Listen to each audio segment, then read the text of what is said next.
Hello and welcome to episode 226 of The Crate and Crowbar. The date is the 15th of February. We do that. I'm Tom Francis, and with me here are...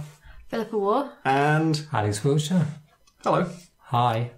We won't say there isn't much news this week, but there isn't much news we're going to talk about because we don't know what it is. Well, Chris went and he took the news with him. Yeah. He took it all in his big travel bag. The one thing we do know that happened just before we started recording is that the Steam Lunar New Year sale has started, and that'll still be on when we come out. I think it's at least this weekend. And with it, Valve have updated the wishlist feature to basically add a bunch of ways you can filter your wishlist. It seems from the changes they've announced, I'm inferring that people have a lot more on their wish lists than I do. I have 3 games on there where they're like, oh, we've heard that you really want to be able to when there's a big sale on, find the deepest discounts on your whole wish list. And it's on mine, I can find that out in less than a second without scrolling. But I guess some people wish list just fucking everything. Mine's a mess because I use it almost like a bookmarks function because there's no bookmark in Steam, and so I don't actually want to buy any of those games. I just want to vaguely keep them in mind for something. So Steam's recommendations are insane for you. It's a mess, and then suddenly it says this thing is like a $5, and I'm going, what was that? What was I doing? Just bookmark for later. You can follow a game without wishlisting it. I don't know if that's helpful in this case. But that would require me to relearn a different button press. Yeah, I often, and I have sometimes just bought games for people that are on their wish list, and I kind of don't do it anymore because I realise a lot of people are using their wish list for... Thanks,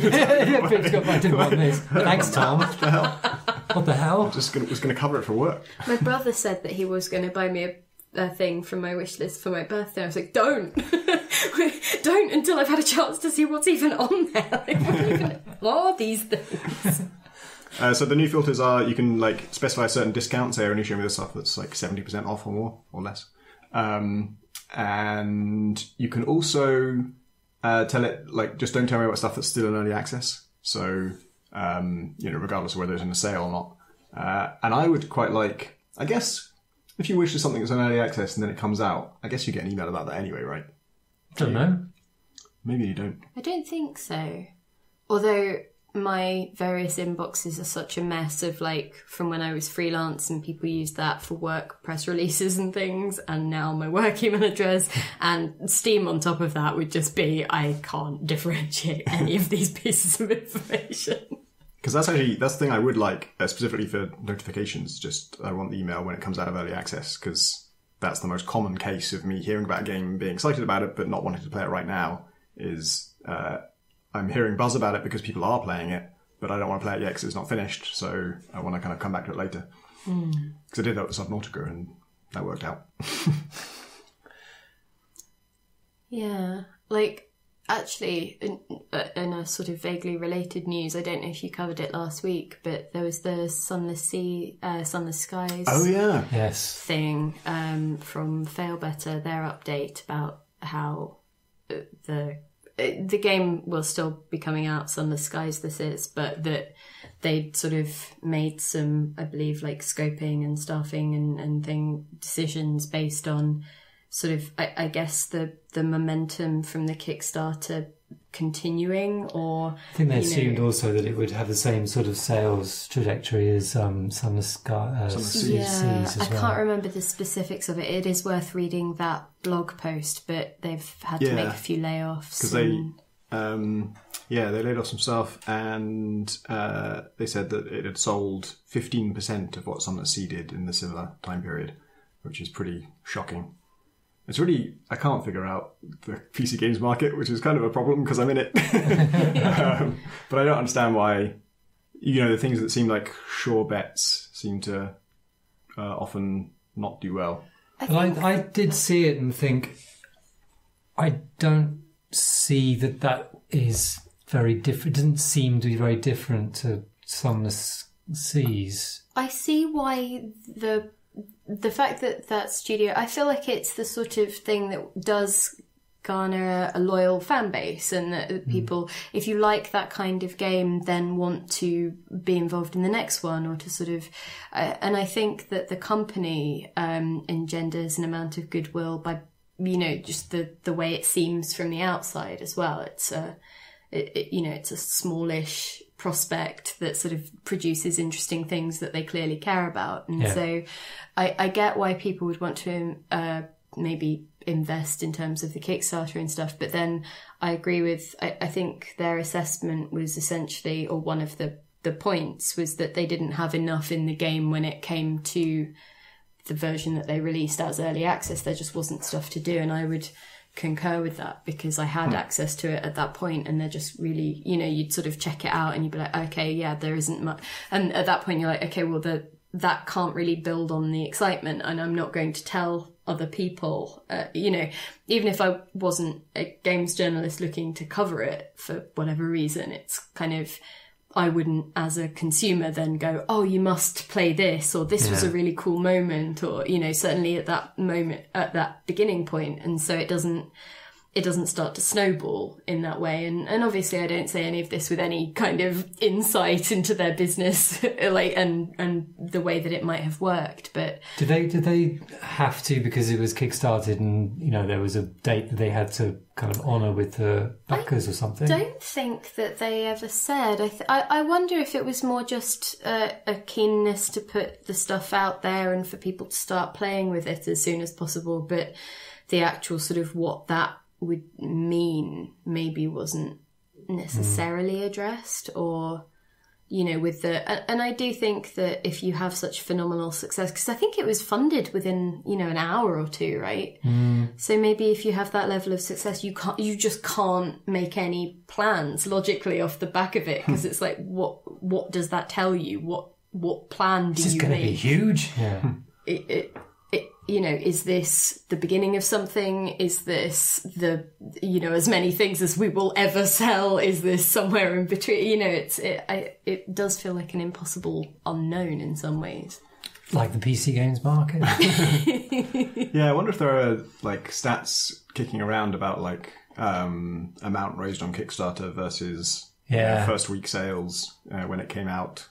I suppose it's probably few and far between, so that many of them, I won't say didn't come out, but haven't come out. Like vast majority of these things end up taking way longer than expected. Or yeah, it's probably there's just there'd be so much to factor in between the Kickstarter and the launch that it wouldn't make sense to really judge. And it's so wild, you know, it depends on the game, because there'll be some sort of very niche kind of made by boutique studios, probably maybe a little bit like Failbetter, where you know there's that impassioned group, as you were talking about, who would jump on the Kickstarter, but then is there the less kind of the more casual, wider audience that would sort of give the bulk of the sales once it's out? Who knows? It was very interesting to me that they announced the sales comparison, because that's usually the kind of information that you'd want to not yell about. If you've had if you've struggled, you sort of don't want to let people know that it's really done that much worse. But I guess when it's a Kickstarter and people have paid for it and they're like, where the hell is it? Why aren't you? Or, you know, because it was, the announcement actually was like, we're not going to hit our date. We don't have a new date. We will still make the game. We don't know when it's coming out. That's obviously, in isolation, that news would be like, people would be pissed off. And so they probably felt like they had to explain why and be upfront about it, and so in the service of doing that, they also calculated it's okay to project, to, you know, let people know about your sales failure. If it explains another thing, they'll be even more annoyed about. Yeah. I also wonder, and I hope this comes out right, I think if it was a larger company that wasn't hitting a date and therefore sort of had that almost sort of monolithic, impersonal element to it, that's a different thing. But when it's someone like Failbetter, like adding that extra, and we've had to do all of these serious, you know, redundancies and go through these processes and stuff, I think that also maybe sort of helps not exactly build up goodwill, but I think that those people who are sort of super invested in the studio or really appreciate what they're doing, sort of it maybe would bring out their tendency to evangelize. And I know that doesn't sound quite how I mean it, but when you hear about anything that you like that's going through a tough time, you sort of maybe want to sort of say, oh, maybe I'll go back, maybe I'll check it out, maybe I'll sort of see almost if there's anything I can do. There's an element to that maybe would be useful. Yeah. It sounds so cold, but like to sort of engender through that post. Yeah. And it's worked because, we're talking about it. There's a big story on Eurogamer, sort of behind the scenes, which probably doesn't paint the studio in such a good light, really. With lots of different people having quite problematic... Say again? Is this something you've read? Yeah, there's a sort of a very exhaustive article on Eurogamer that came out yesterday, I think. Oh, I've missed that one. Well, not yesterday, in the middle of the week. And a lot of ex-staff, current staff, board members were all quoted in it. And, in some ways it's the kind of thing you'd expect from, a group of people who are going through a fairly difficult phase, some of whom, knew about it and had to plan for it, and other people it was all sprung on. There's quite a lot of kind of confusion, irritation, that kind of thing. But, it struck me that a lot of the problems, the game didn't sell, and that's because of multiple things, not necessarily to do with the studio even, Yeah. Yeah, slightly sad news. And lighter news. Well, not news at all. Let's just stop talking about news. What have you been playing, Alex? I've been playing Slay the Spire. Yay! Lately. That's why I asked you first. I like this game and I want to talk about it. I am completely going to get that name wrong, by the way, because I can see out of the corner of my eye Shade Spire on the shelf. Slade Spire. Also, when I first heard about it, I thought I got it mixed up with The Spire, which is by the Dust Bowl people, which is not out yet. Actually, there was a segue there which I missed, which is this is in early access. And it is. And you've been playing it, which is against the Tom rules. Yeah. Only because a friend recommended it. And it was because I was jet lagged, actually. I added it to my list. In fact, I think I might have even wishlisted it, or I sort of bookmarked it in some way.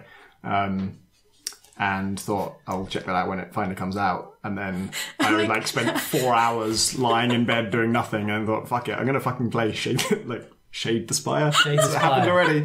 The thing is, though, I thought you were going to say I was so jet lagged that I didn't know when the actual release was. Has it come? It's out of early access. I misunderstood I feel it. I thought I was on future time. It's fine. It is one of those games that sort of, I think you could argue that some of the art feels a little bit kind of... and people have. A little bit early on this very access-y. podcast. But... they've improved, actually, a lot of the... I think I said Chris was put off it by the art, and I said that it seemed to me that some of it is placeholder. Yeah. And actually, one of the things I was thinking of when I said that was the campfire screens, and in the recent update, they've redone those, and they're animated now, and they look better. Yeah, and but we should quickly recap what it is. Yeah, let's go. So it's Hearthstone roguelike, you could call it. It's a roguelike in which each floor of the spire, which I was going to say, if there's anything I didn't ever want to start again from scratch, it's Hearthstone. So I'm automatically But the difference is, I can't do Hearthstone because, so this is a deck building game, which as distinct from a CCG. A CCG. So Hearthstone, you go into your game with your deck, which you've either poured over for many happy hours, or you're like me and you started looking at it, got terrified at the sheer amount of thought and reading I'd have to do, and stopped. I picked a bunch of things I liked and then forgot about it for months and then just had to make the best of it when their deck came up. But Pip, what about the meta? It's all changed since then. Look, I won't have any of the right cards. It's fine. They're all deprecated, like wild. For goodness sake. So much work. It's not the year of the Kraken anymore. Terrible times. But, so in this case, because you make the deck as you go along, through the game. So you finish the first battle with very basic few cards.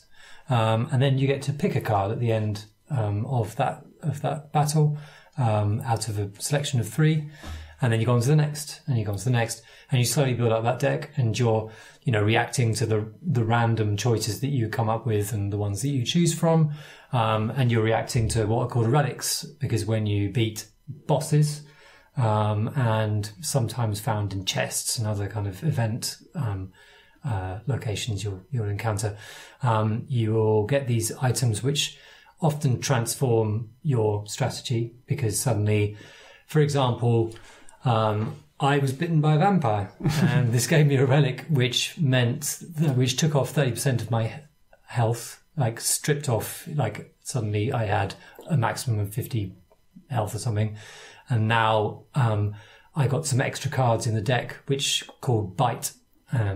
And you actually had an interesting combination there, which I haven't had before, which is when you got that event, it's an option. You meet a vampire and they are willing to bite you, but you can choose not to if you like. And they go like, "Oh," if you don't. And I usually don't do it because it's a big change to your deck. If you've been going for something else, it would really throw you off.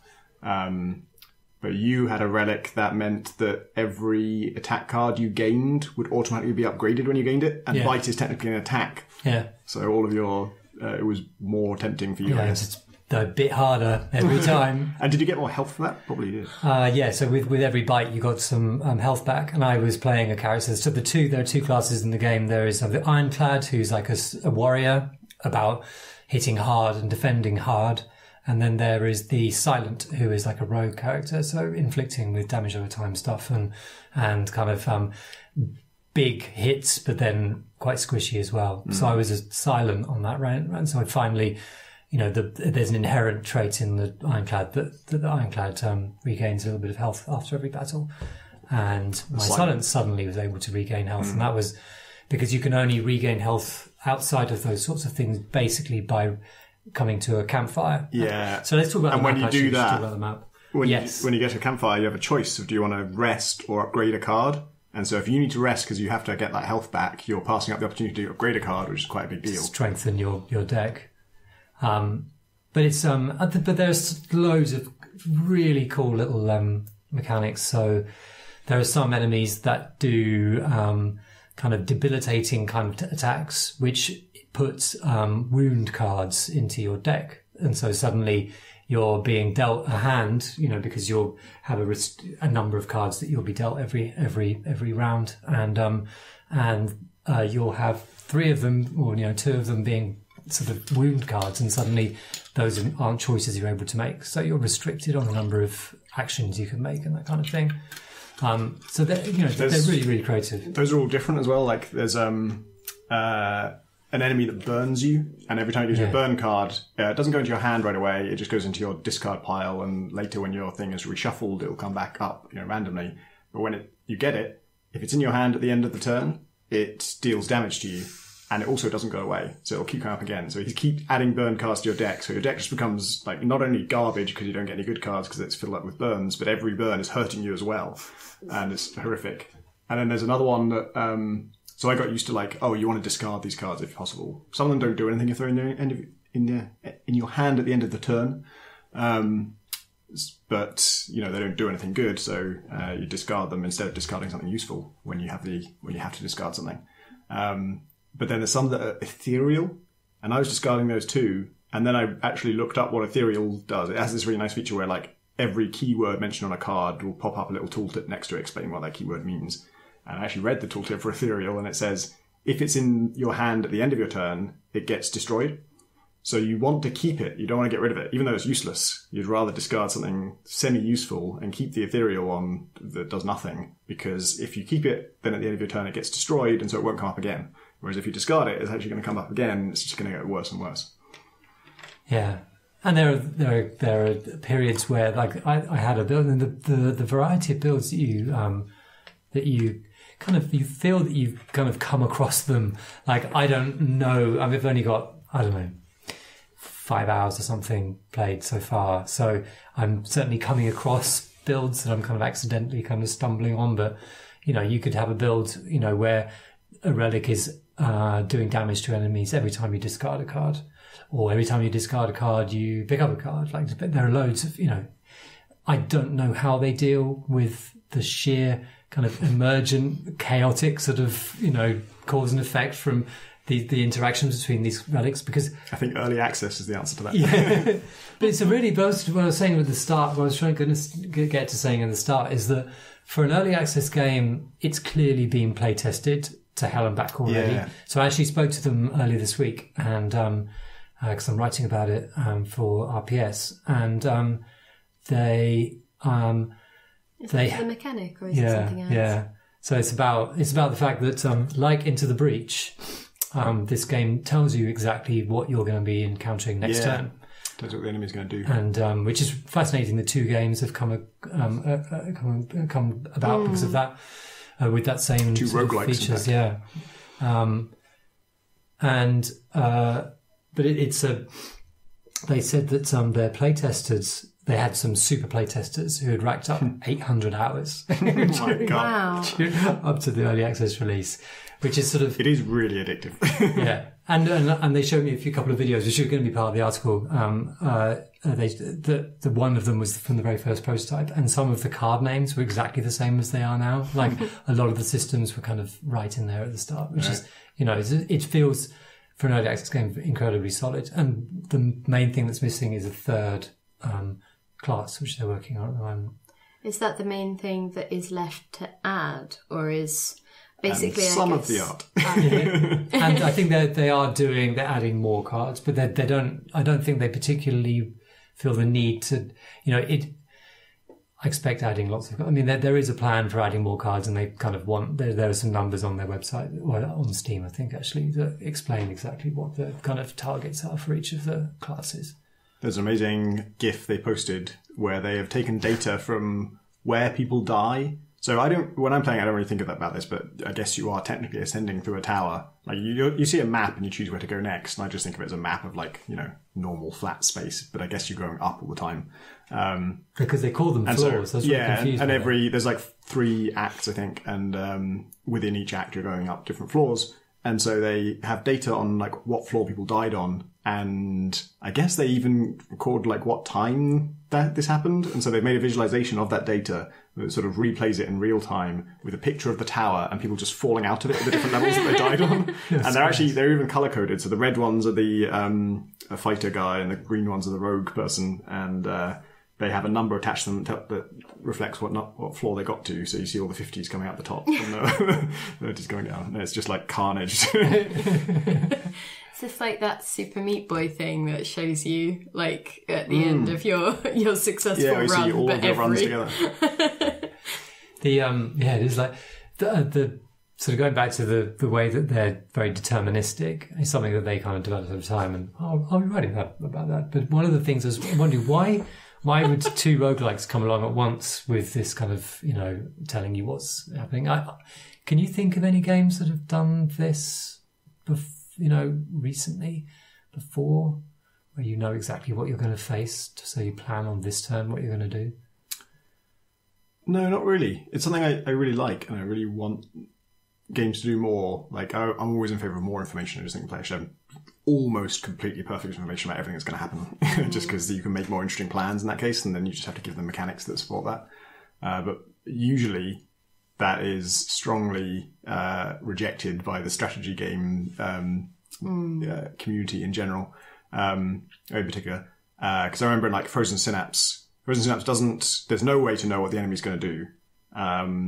But I play it with Fog of War off, so I can see where the enemy currently is, and then on my turn, I can plan my turn, and I can also, the cool thing in Frozen Synapse is you can simulate the enemy turn as well. So you say, I think the enemy's going to do this, this, and this, and try and shoot me here. Now play out what will happen if they do that, and then whether you're right or not, that's the only uncertainty left. But But a lot of people play it in dark mode where you don't get to see the enemy at all unless you're literally looking at them. And so like it's all conjecture. And I find like in that situation, I kind of can't plan really because it's just there's too many uncertainties, and so my plans are just really vague. They're just like, well, let's not do anything interesting because we just can't know that they're not going to kill us if we leave this corner. So that's precisely why they put this deterministic, because they were seeing people. So in a turn, your main sort of strategies are: you're going to attack, are you going to defend, or are you going to play what are called power cards, which are kind of won't do an awful lot right now, but they're a good investment over time because they'll give you an ability or something like that. They're usually very expensive in terms of energy because it's got the same sort of energy system as Hearthstone in that cards cost different amounts. And they saw that without knowing people were going to do, what was going to happen next, people would play conservatively. So they would always try and put some block up, so that, if they were attacked, then... Yeah, it just means you do the same thing every time, right? Because next turn is the same as the last one, because you also don't have any information. Whereas when you have information in this and in Into the Breach, actually... or you can't commit to one course of action because you have to sort of be prepared for like 2 or 3 different possibilities. So you sort of have to jack of all trades and master of none it. Exactly. Yeah. And this and Into the Breach both have that feeling of like, because you know what's coming, it's presented like a puzzle. It's like, here's the constraints. How are you going to solve this?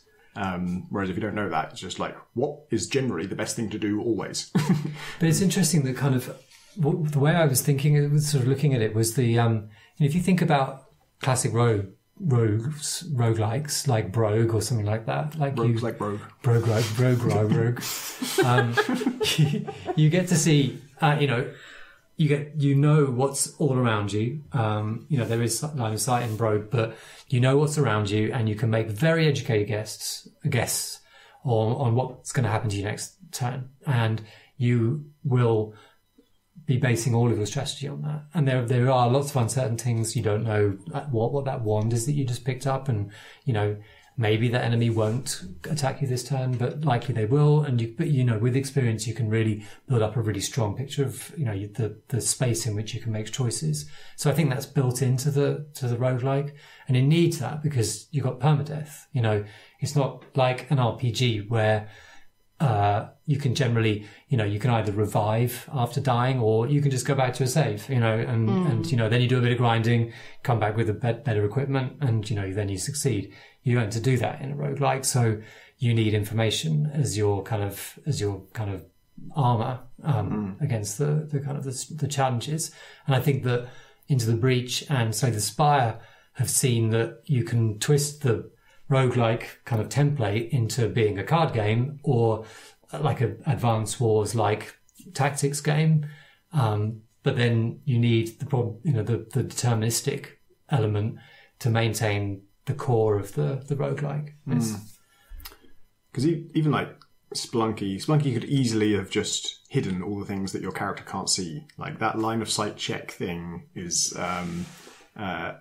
for some reason that seems to be like one of the first things indie developers try. Because it looks so cool. I wonder if I can do that kind of like Monaco line of sight thing.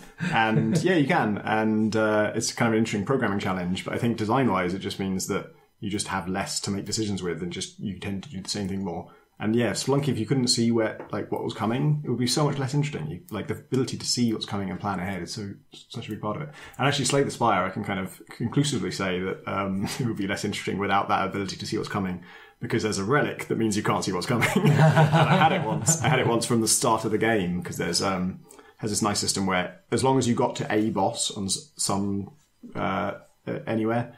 When you die, the next time you play, you get a choice of different modifiers when you start. You don't have to take any of them if you don't want, but one of them is give up your starting relic. So if you're the warrior, give up that thing that heals you, and instead get a boss level relic that's just random. And the one I got was you get 4 energy every turn instead of 3, but now you don't know what the enemy's going to do ever.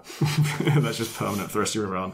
And usually that's a hard trade-off, I would say. Usually, I've seen that as an option to pick after defeating a boss before, and I've never gone for it because it just sounds like suicide. But And usually if it was given that at the start, I would just think, oh, screw this, I'm just going to start again. But because you only get the bonus, those options, if you get to a boss, I thought, well, I might as well try and get a boss with this. And I was the warrior. And so I just, like, every time cards came up that I had a choice of it, just like, highest damage, please. I don't care about anything else. Let's just kill things as fast as possible. And I just never play block cards because it's just like, why would I block? I don't know if you're going to attack. It's a waste if you don't. So I might as well just try and kill you as fast as I possibly can. And it was really good. Like for all of Act 1 and about half of Act 2, it was really good because I was killing things so fast that it just didn't matter what they were going to do. Like, I don't know what you're going to do, but it doesn't matter because you're dead. And then, eventually their HP kind of outpaces you, and it's like, now I need to survive for like 7 turns before I can kill you with my max damage stuff. I was also, because I prioritized just like raw damage figures, it meant I didn't go for kind of like a deck that scales better, because one of the cool things about designing a really good deck in this game is that there's lots of different ways that you can make your deck get sort of exponentially better rather than linearly better. And the game is kind of balanced so that getting linearly better, just getting cards that are a little bit better than the last ones, is not going to keep up with the enemies. You need to have something up your sleeve, and you really need to be thinking about, like, why is this card going to make this last card twice as effective? And so with the warrior, it's like usually something to do with strength, because strength adds damage to every attack you do, and it's persistent over the course of the fight. And so you can do things like get a power that every time... there's one that every time you cost yourself health with another card, you gain 1 strength. Yeah, I saw that. And so then you go for all the cards that hurt you, even though they'd normally be not worth it, because now they're making you more powerful as they do it. And there's even some nice stuff like, there's one that doubles your strength, and then there's another one that gives you 3 more strength at the start when you play it, and then takes it away again at the end of the turn. And so it sounds like just a temporary buff. You just buff yourself now. All the attacks you do now are much stronger, but then it's gone at the end of the turn. But if you play that, then you play the one that doubles your strength. When it takes the strength away, it only takes away the original amount. So you just gained 3 strength permanently. And so there's all these little loopholes like that just feel really satisfying to exploit. Yeah, they really are. Yeah. But I didn't do any of that, so I died. It's fantastic. I think that there's... and this game is not afraid of killing you without, and you'll be in situations and you'd have played. It's quite a slow game in the sense that a run through it can be an hour and a half. It flies by, but it really is quite a long time. And every time I've died so far, it's been conclusive. I've been in, I've had no block cards and I've just been hit for 40 damage and I only had, 10 health left. There was nothing I could have done, in the last 10 minutes of play or whatever. But it's weird how knowing what I was going to get hit for, I'm going to hit for 40 damage, can't do anything about it. And yet somehow, because I knew it doesn't feel as frustrating as compared to just getting hit for that damage. The same in Into the Breach, like you when you die, you know you're going to die before it happens, and so you have to make peace with it. It's a process of acceptance, such a long process of denial beforehand, and then when you finally come to realise it, by the time it happens, you already know it's going to happen. You already know there's nothing you could have done. I wonder if the length will play against it in that specific way, because I think because I've only played like the barest smidgen of Into the Breach, but obviously the levels are quite sort of manageably small, and there are very few turns that you have to play with. Whereas the idea of losing an hour and a half's worth of progress for a decision that I maybe made an hour ago or something, that's the sort of thing that has consistently pushed me away from things like XCOM or it's kind of like, well, I might well have screwed or any sort of real-time all turn-based strategy. I just sort of sit there and think, well, I could have made the decision that screwed me over within the first 5 minutes of this game, and I won't know until we're 5 hours in and that was unwinnable from the beginning. So it probably speaks to my kind of inexperience with it, but I don't think I can pinpoint what I did wrong, which I think helped. Is that good or probably bad? help. I never can, but I think that maybe is part of my I did so soreness. well. This is bullshit. No, It's so random. Like it's so random, and just the sheer cause and effects of it all is so kind of convoluted that it's hard to figure out. Kind of, it's death by 1,000 cuts, Pip. because the problem is like it's sort of double random, and that like you get presented this. Double random. Yeah, that's my technical term for it. You get presented like a choice of 3 cards when you defeat an enemy. Which one do you want? And you can make the right choice then. Like, this card is clearly better than his other 2. It's like a thing that adds some poison damage, and there's all these cards that you could get that will multiply that poison damage and make it do that snowballing thing, that exponential thing. And then it might just never give you another poison card ever. And if you were holding out for that and you didn't choose these other like basic combat cards that aren't that interesting, but actually if you'd gone for that, what you happen to be offered in the rest of the run was way more in tune with that. Like, you just can't know that, and so sometimes that screws you. Yeah. But it is a roguelike where I'm enjoying the journey. Okay, and so that's cool. While you can really start enjoying a build, those few kind of battles where everything goes right and everything seems to work are great, and it's sad to lose that, but it's I like games that allow you to enjoy playing them rather than kind of just only aim for the satisfaction of beating them. Controversial stance, Alex. Well, and also in this terrible, terrible world that we live in with, absolute unpredictability, it's quite nice to know what's happening in the next 3 seconds, to be honest with you. So you're going to go over there. Brilliant. I can manage this. And that might be bad for me, but at least I know. It's like, at least I've got some control over how I now react, I guess. I'll settle for that. What have you been playing, Pip? Well, so there are 2 things that I think would be cool to talk about. One is I actually went to the Dear Esther live concert thing when that was in Bristol, and that was an interesting experience. But also I've remembered that I was playing part of the demo for In Other Waters, which is a Kickstarter. Oh, yeah. Did either of you play? No, but I've heard of it. I've only heard of it. Okay, so as far as I've played, like, this, obviously, it might, I guess there's a chance it might change to something completely different and become a shooter, like, partway through. But from what I've played so far, it's you essentially are interacting with with a life form via a series of dials and things, because you're playing essentially as the AI of the suit that they're wearing on this ocean planet exploration thing. And so what you're doing is you can only really respond yes or no, or alter some of the things to, like, take samples of stuff, or direct exploration, or do scans and things like that. So it's this minimal interface, and the storytelling is done very much via either the descriptions when you scan things on your little radar, or via the person wearing the suit who is talking to you to get your responses and things. And so I've sort of started to tinker with that. And there's a lovely kind of combination of, it reminds me a bit of Sundogs, which is a game which sort of had I guess a transhumanist sci-fi element, where you were essentially going around this lovely minimalist solar system. But the majority of it was just sort of via the words, and it was very rich kind of prose and really evocative, and told these really interesting stories. So there's an element of that, but also it reminded me of Mew Cartographer.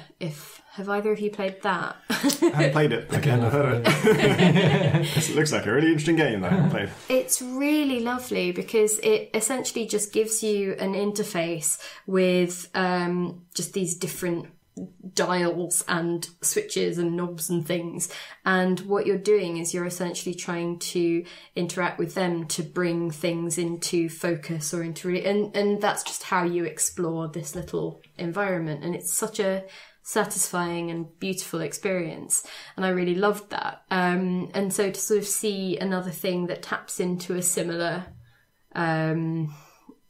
not urge, but it kind of scratches the same itch, I guess. And that was really lovely. So I've started playing that. I haven't seen all of where it's going, and I'm slightly concerned because I think the Kickstarter is asking for something like 22,000 or something, and they're I think 10 days in and they've raised 7 or 8, and like it's doable. But it's one of those things where the nature of Kickstarter, it feels like you get the most at the beginning and at the end. Yeah. And so this mid-period doesn't, it's a dead time. Yeah. This is way out of date now, but long ago I heard that of projects that make it 50% of the way to their goal, 95% of them make it all the way to their goal. But that stat is A, very old, and B, it might just mean that, 1% of projects get 10 times their goal and nothing else gets anything, and you'd still get that stat. Yeah. So I don't want to say, go invest in this thing, because, that's for everyone who is vaguely interested to make a decision on their own finances and what they think they might get out of it and do their own little risk assessment. But I thought it was worth mentioning to put it on more people's radars as an interesting thing that they might want to tinker with and... Is it quite sort of scripted, the demo? It was is there... So other things far that it seems to be. I've played about half an hour's worth, and that was, sort of at the tail end of a work day when I'd sort of scratched out a bit of time for testing things out. And so far I've been exploring the starting area, and it seems to be still very much in hand-holding mode, and so you do little scans, and then the thing says, okay, where do you think we should go, and then you start to explore. And so far I've found a thing that started to affect the oxygen consumption of my suit, like a life form of the suit capacity, and so that's when it opens up the ability to sample things, because you could maybe sample the life form itself to synthesize a way of of changing the filtration so that it's not affected by this stuff anymore, or you can find something in the environment that is already making an antidote, so sort of taking advantage of the local ecosystem. And so what I was doing was finding a thing in the area that had developed an immunity to that thing and seemed to be able to just withstand whatever it was, the spores that it was putting out, and so sampling that and then creating a thing that I would slot into the filtration system that would then mean that my person can now explore further in the thing.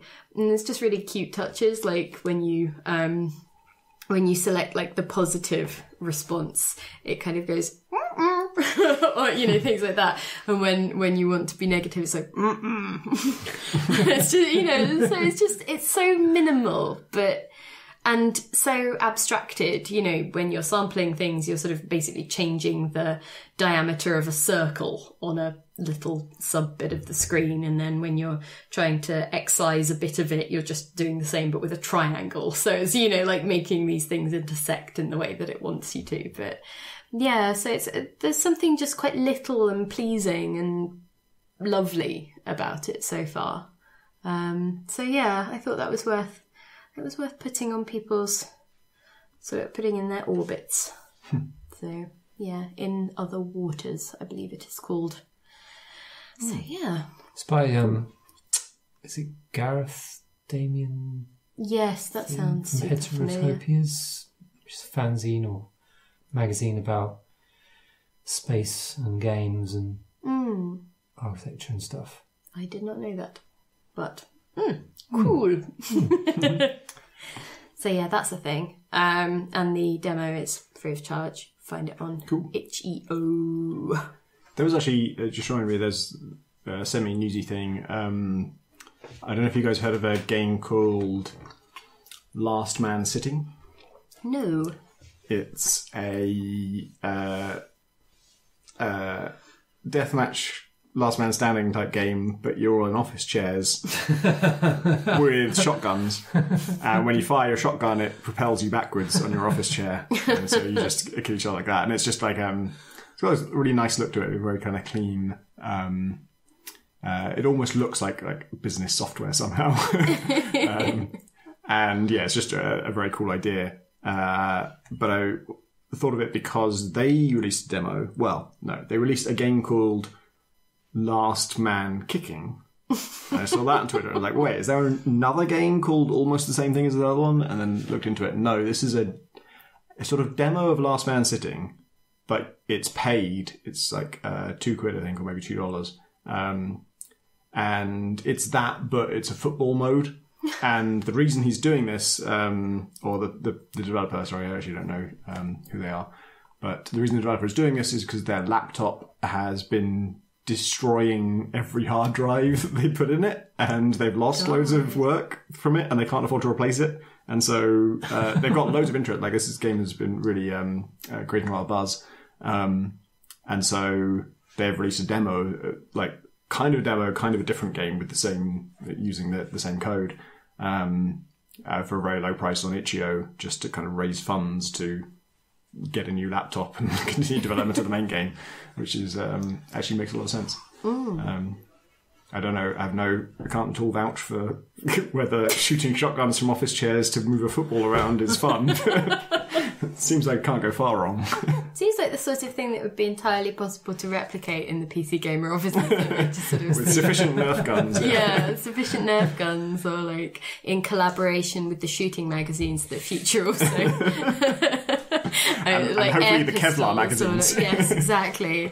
Sort of maybe using old issues of PCG as armour. Like just wrapping yourself in the... Yeah, I wonder, is there anything, sitting on a standard office chair, is there anything that is heavy enough that if you throw it, it will propel you backwards? Isn't so heavy that you can't throw it? I think it would depend on like the coefficient of friction of your carpet. Yeah, maybe on like a hardwood floor. It used to be that the future floor was quite sort of sticky. But I think they may have back in the sticky era. Yeah. But then I think that the floors have been changed since the Got carpet, mate. times. Got carpet. Got enough in the world. No way. You left too soon. Oh, Got a new logo. The thing carpet. is, I think it's more that like if you try and move yourself towards something, you do that thing of you move as forward as you do back. So you have to do that real sort of bum shuffle of like, you might as well have got up. What is... Can a physicist please explain to me how is it possible that, like, when you're on a wheelie chair, you can do a certain series of movements that move you forwards, right? Like, as you say, there is a bit of a back move to it as well. Yeah. But you can sort of finesse it such that the forward move actually does move you and the back move doesn't so much. Yeah. It must be like... You must be because of the using friction, your body to dampen the maybe. backwash, whatever you call it. But have you ever tried to move backwards in the same way? No. I suppose because you can just push off with your feet. But I've just absolutely defaulted to doing the tiny run, you know, of like almost like a little hamster, of like the desperate like trotting of the feet. In my imagined scenario, the floor is lava, but there's lava that's solid enough for office chairs to walk. So Bennett Foddy has a new game right there.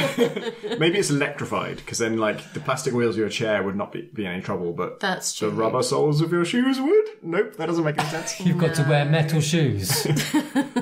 Look, there is that actual video game. That's where the armour comes in. Yeah, that's perfect. Now we're getting somewhere. So this brainstorming session is really kicking up.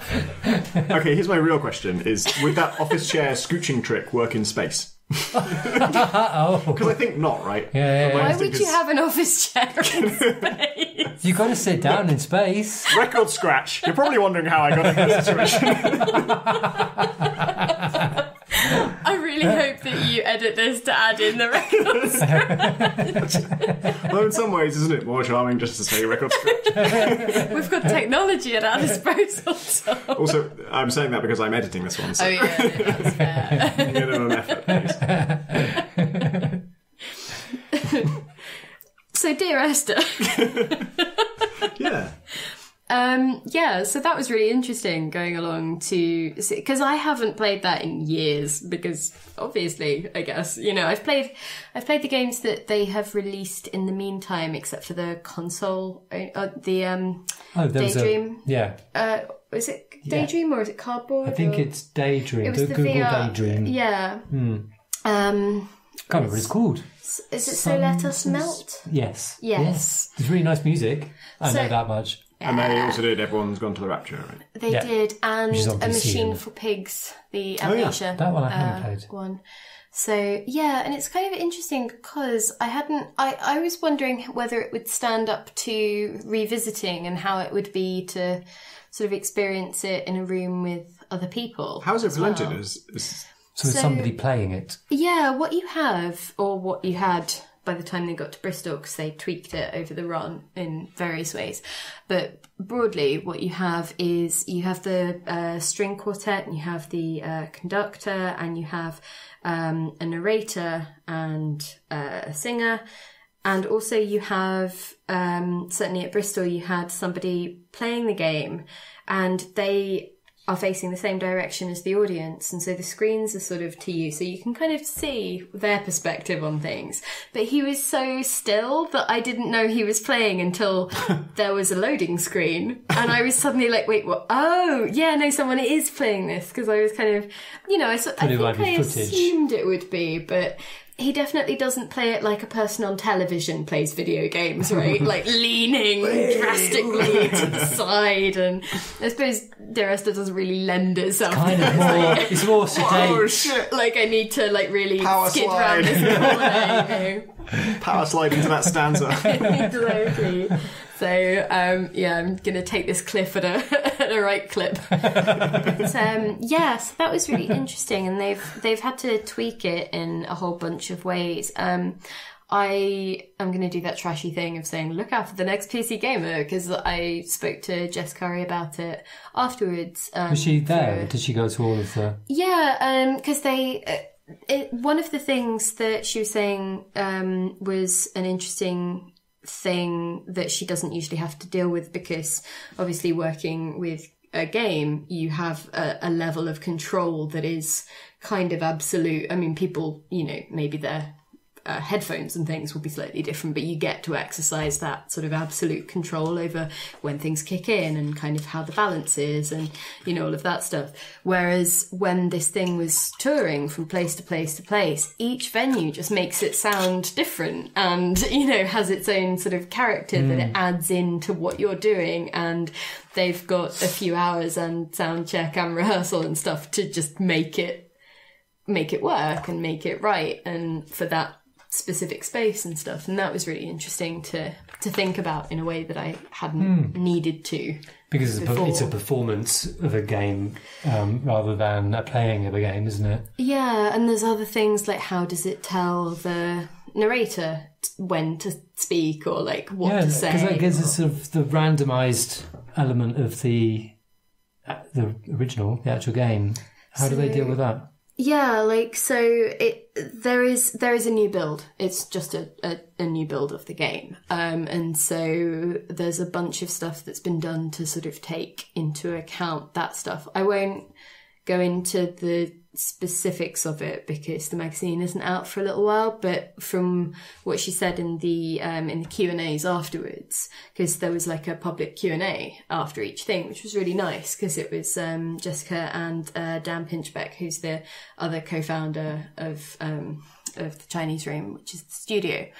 And so like they were talking about how initially, obviously, you're sending this stuff to a computer and code is dealing with it. But for the live build, you couldn't have all of those crazy amount of permutations of different dialogue, because a human would just be like, I'm just going. Which section is it? Have I read this one before? Yeah. So yeah, just the way of feeding them that dialogue needed to change, and also relatedly, the idea of having one shot to tell people what you want them to get out of this, whereas because Dear Esther, in the way that it gives you those different permutations, was very much a game about going back in for another playthrough or talking to other people or sort of like trying to sort of construct based around a narrative that can be very confusing and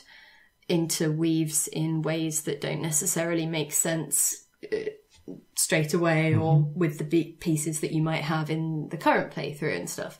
And so essentially what both of those things added up to was Dan needing to make a kind of almost like an idealized script and kind of having, you know, some variation, like as you move through as the player moves through the world, it triggers these things and tells someone, okay, go to queue this. And so the narrator kind of knows, but it's within a smaller range and more manageable, and a thing that a human can actually director's cut deal with on stage and things like that. Did the player go in like a shed and look at the bin for a while and kind of like look over the side of things and like, oh, is that something? Or keep trying to open doors. Well, so this was a really interesting thing. 7 minutes walking to this door and it doesn't fucking open. It's not interactive. So I wasn't really sure what was going to happen because I asked Chris how long the performance was because I wasn't sure, you know, when we needed to get back here for the last train and stuff.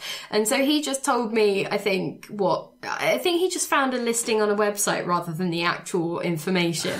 And so it had like a proper sort of whole evening's worth of time blocked out for it. And I was like, do they get lost in a cave or is there several playthroughs or something?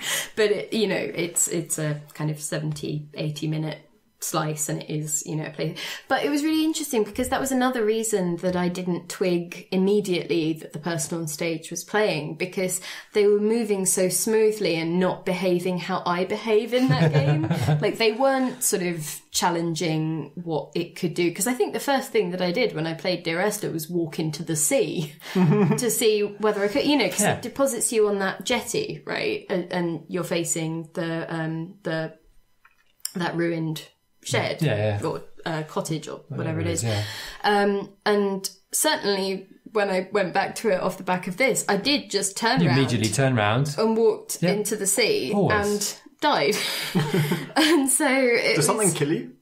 No, it's basically every time, certainly in the Landmark edition, every time you do something like falling down a steep side of a cliff or down into a hole or into the sea or whatever, it sort of does a very sort of organic fade out with kind of, I think it's like a heartbeat noise. And so it sort of bolsters that sense of this island might be a metaphorical sort of manifestation of a human. I would love to see like a sort of supercut of how various games all handle you just walking out into the water, because none of them want you to do it and they all have different ways. And there's the old get you to swim out for 100 yards and then put a wall there and you've got to swim back again. Yeah, that's awful. That's kind of the worst one. There's I think all sorts of tiny just lets you keep going, but there's nothing out there, so it's just like in your own time. Yeah, so Morrowind had a really neat thing where the game's like broken up into cells, which are like big regions, and if you swim out to sea, it just keeps putting new regions in front of you, so you actually can go forever. I think I don't know if you ever stopped, but there's just nothing out there because it's set on an island, so it's you can just swim forever. But most games have some kind of like horrible fish, or you start to drown, or or it just says you need to turn back. Yeah, leaving mission area. That could have been a choice for desynchronizing. Desynchronizing. It was really interesting to see what Subnautica does for this, because it's like it's already all sea, and like, what are you going to do? Oh, dangerous fish. Well, that's already what the whole game is. But it basically just pops up and says, there are only dangerous fish now. From here on out, it's just the worst things. And also the seabed just falls away. It's a proper when I did it, I was very much on the surface because I was terrified of what was beneath me already. So I was like, I'm not even looking down. So it said, oh, there's a sudden cliff, and beyond here is only Leviathan-class predators. Did it tell you that, or you just see them? No, like a robot voice just tells you that. You can stay and see them if you want. No thanks. So it just uses fear. That's probably the best. And also the fact that like the majority of your interest is in things that you can harvest and stuff that's on the seabed or growing out of the seabed, and the fact that there's no seabed at this point, you're like, I'm just going to go back over here, actually, thanks. I really regret, I looked at a map earlier. I've made like 29 hours of Subnautica now, and I won't talk about it in any detail because we're done. By the way, episodes listeners, he's sneaking more Subnautica into it. I regret looking at a map. Don't look at a map of Subnautica if you're still playing it, because there's a spoilery map that tells you where everything is, and there's another one that's just like the shape of it, like how big is it, where is the boundaries. And I looked at that and I was like, oh, really? It was way smaller than I thought. When you're in it doesn't feel small at all. It feels like you go anywhere in any direction. That's just maps for you, though, isn't it? Yeah. But usually you can see the boundaries, right, in the map. Like, Morrowind, it's an island, so you can see the edge of the island and you know how far you can go. In this, because it's all sea anyway, even though I'd been to one of the boundaries that is way closer than I thought it was, when I saw it on the map, it was way closer than I thought it was. Like, in game, it just sort of felt further away somehow. So yeah, looking at a map has made the game feel smaller, and that explains why it doesn't have a map, like as far as I know anyway. It's my decision. A lot of you need to know where things are, and so you make beacons and you try and do it yourself, but it never lets you see a map because I think it makes it lesser somehow. I think that it sounds like the Dear Esther performance, they missed a trick in having, you know when you kind of do the wrong thing, you feel kind of like the developer going, no. They could have had that because they were there. Dan and Jess could have. I was going to say, you just want Dan and Jess just standing off to one side, just like shaking their heads, just going, idiots. But that was another thing. So it was the first moment that I kind of remembered I was watching a game was when that first loading screen kicks in, and that was a conscious decision that Jess was telling me that they made to leave that in, to be sort of unapologetically a game, which was kind of interesting because it did, there was a kind of ripple of, sort of, not exactly, it wasn't laughter and it wasn't embarrassment, but it was a kind of people were suddenly kind of, it's real. And a sort of, a giggle, but that isn't because it's funny. It's there's something more to it than that, and that was really interesting because it's a shared experience. Yeah, and so I'd be interested to talk to other people who had been, I guess, to see sort of what their experience was or all of those kinds of things, because I'm used to seeing performances of games music in various capacities just because it's I think it's not an easy way to translate that stuff, but it's certainly a lot less of a constraint than having to build an entire new version of the game and figure out all of that stuff. But and so people do put on concerts and things, and I've been to League of Legends tends to have a concert of their music before Worlds finals each year and stuff like that. So it was an interesting experience to see that, and so I've been thinking about different other games, like whether it would even be possible to do it, because Dear Esther kind of lends itself to that in some very peculiar ways, whereas I was sort of saying I'd be interested in whether you could take a small segment of a game, like a fight sequence or something, and then translate that somehow to a live experience. Like, how would you do that? Would you have on stage Foley artists, or would you have some sort of physical element, like to theatrically involve the audience, almost like everybody in the audience is kind of on a gigantic sofa watching something? Like, how would you translate that experience or scale it up? And I don't know. I don't have an answer, but I'd be interested in other people's attempts to make it work somehow. Yeah, I must admit, I never really saw the appeal of game soundtracks or even film soundtracks, because they're so engineered to be accompanying, that kind of either interactive or audio visual, that visual kind of experience. And I think obviously there are sort of standalone pieces of music which kind of do work, but I often find them lacking on their own, you know. There's an interesting thing with the Transistor soundtrack where it's about, you know, Transistor is about a singer who has lost her voice. It's about many other things, but that is who you play. And the soundtrack is your songs, like the songs that you played when you were a singer. And I can't remember if and when they appear in the game at all, but on the soundtrack album, there is a non-vocal version of every track and a vocal version of every track, so you can actually hear it sung or not sung. I only remember hearing the instrumental versions in the game itself. Maybe like in cutscenes, there's vocal versions, but that's kind of a cool way to handle it. Yeah, I think I tend not to seek out music when I'm working because I find it too distracting. I'm far less distracted by having old episodes of Keeping Up with the Kardashians or something on, because it's that weird thing of like but you know what I mean, it's because I can kind of like have just that chat going on in the background, and I find it less demanding on my attention than a song I know and want to listen to, or you know, it says a lot about Kardashians, doesn't it? I think it's because I've had them on for so long, so many years, they've been sort of going on in the background, I guess. Anyway, what I think I was getting at was I think the only piece of games music that I do that with, and it's not to sort of like throw shade on anyone else's stuff because it's such a weird thing, but every time I'm writing about League of Legends, I put Warriors on repeat. And it's such a shock. I'm in the mood It now. must be really messing with Spotify's opinions, because it's like, I don't even know what she's doing. I mean, obviously she's writing about League of Legends right now, but I don't... What's going on, Pip? Like, what is this?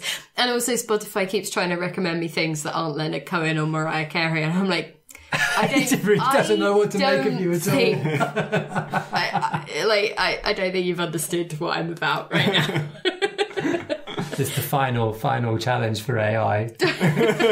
Recommend Pip some Honestly, music she that's doesn't not that already hard know. a pattern to recognise, is it? Oh, you only ever like it if it's... Well, this is the thing though, because When is she going to be writing about League of Legends next? The thing that went around a while ago, you know, where Spotify basically profiled you and said, oh, you like this, and this, or, you know, this type of music. A million genre names came out of nowhere. It was something. But I did try following that link, and it might have just been a glitch in the system or whatever. It had nothing for me. And I was like, but surely I'm the simplest person that you could ever have to profile, because I think at that point it was the Moana soundtrack and Whitney. And it's basically like, you've got two things. You just say she's into two things. That's it, job done. Like, Amazon knows how to do this. Exactly. It's like, you buy two things, it'll recommend those two things to you forever. How about another Moana DVD? I know, I'd just be like, yeah, brilliant. I haven't got one for the loo, you know. Actually, through weird circumstances, my mum has just bought on Amazon the whole Twilight Saga 3 times. She not only has no interest in watching it, but didn't know what it was. I had to explain to her what it was. What, before it all arrived? I have to warn you, Mum. After 3 copies. You've got a wall of Twilight. This is what it means. Oh, God. So her story is that it's for a friend of hers who wanted it. But 3? Well, that is that she ordered one, and then she thinks it came, but then she couldn't find it. And because she couldn't find it anywhere, it wasn't very expensive, like £4 or something for the whole trilogy. She just ordered it again. And then 2 copies showed up. And so my theory is actually the first one never came and she just imagined it came. And so essentially it hadn't showed up yet and she just ordered the second one already. But if it's not that, then... Okay. Oh, wow. So anyway, she's going to get amazing recommendations for the rest of her life. What do you say when your family says, so what is Twilight?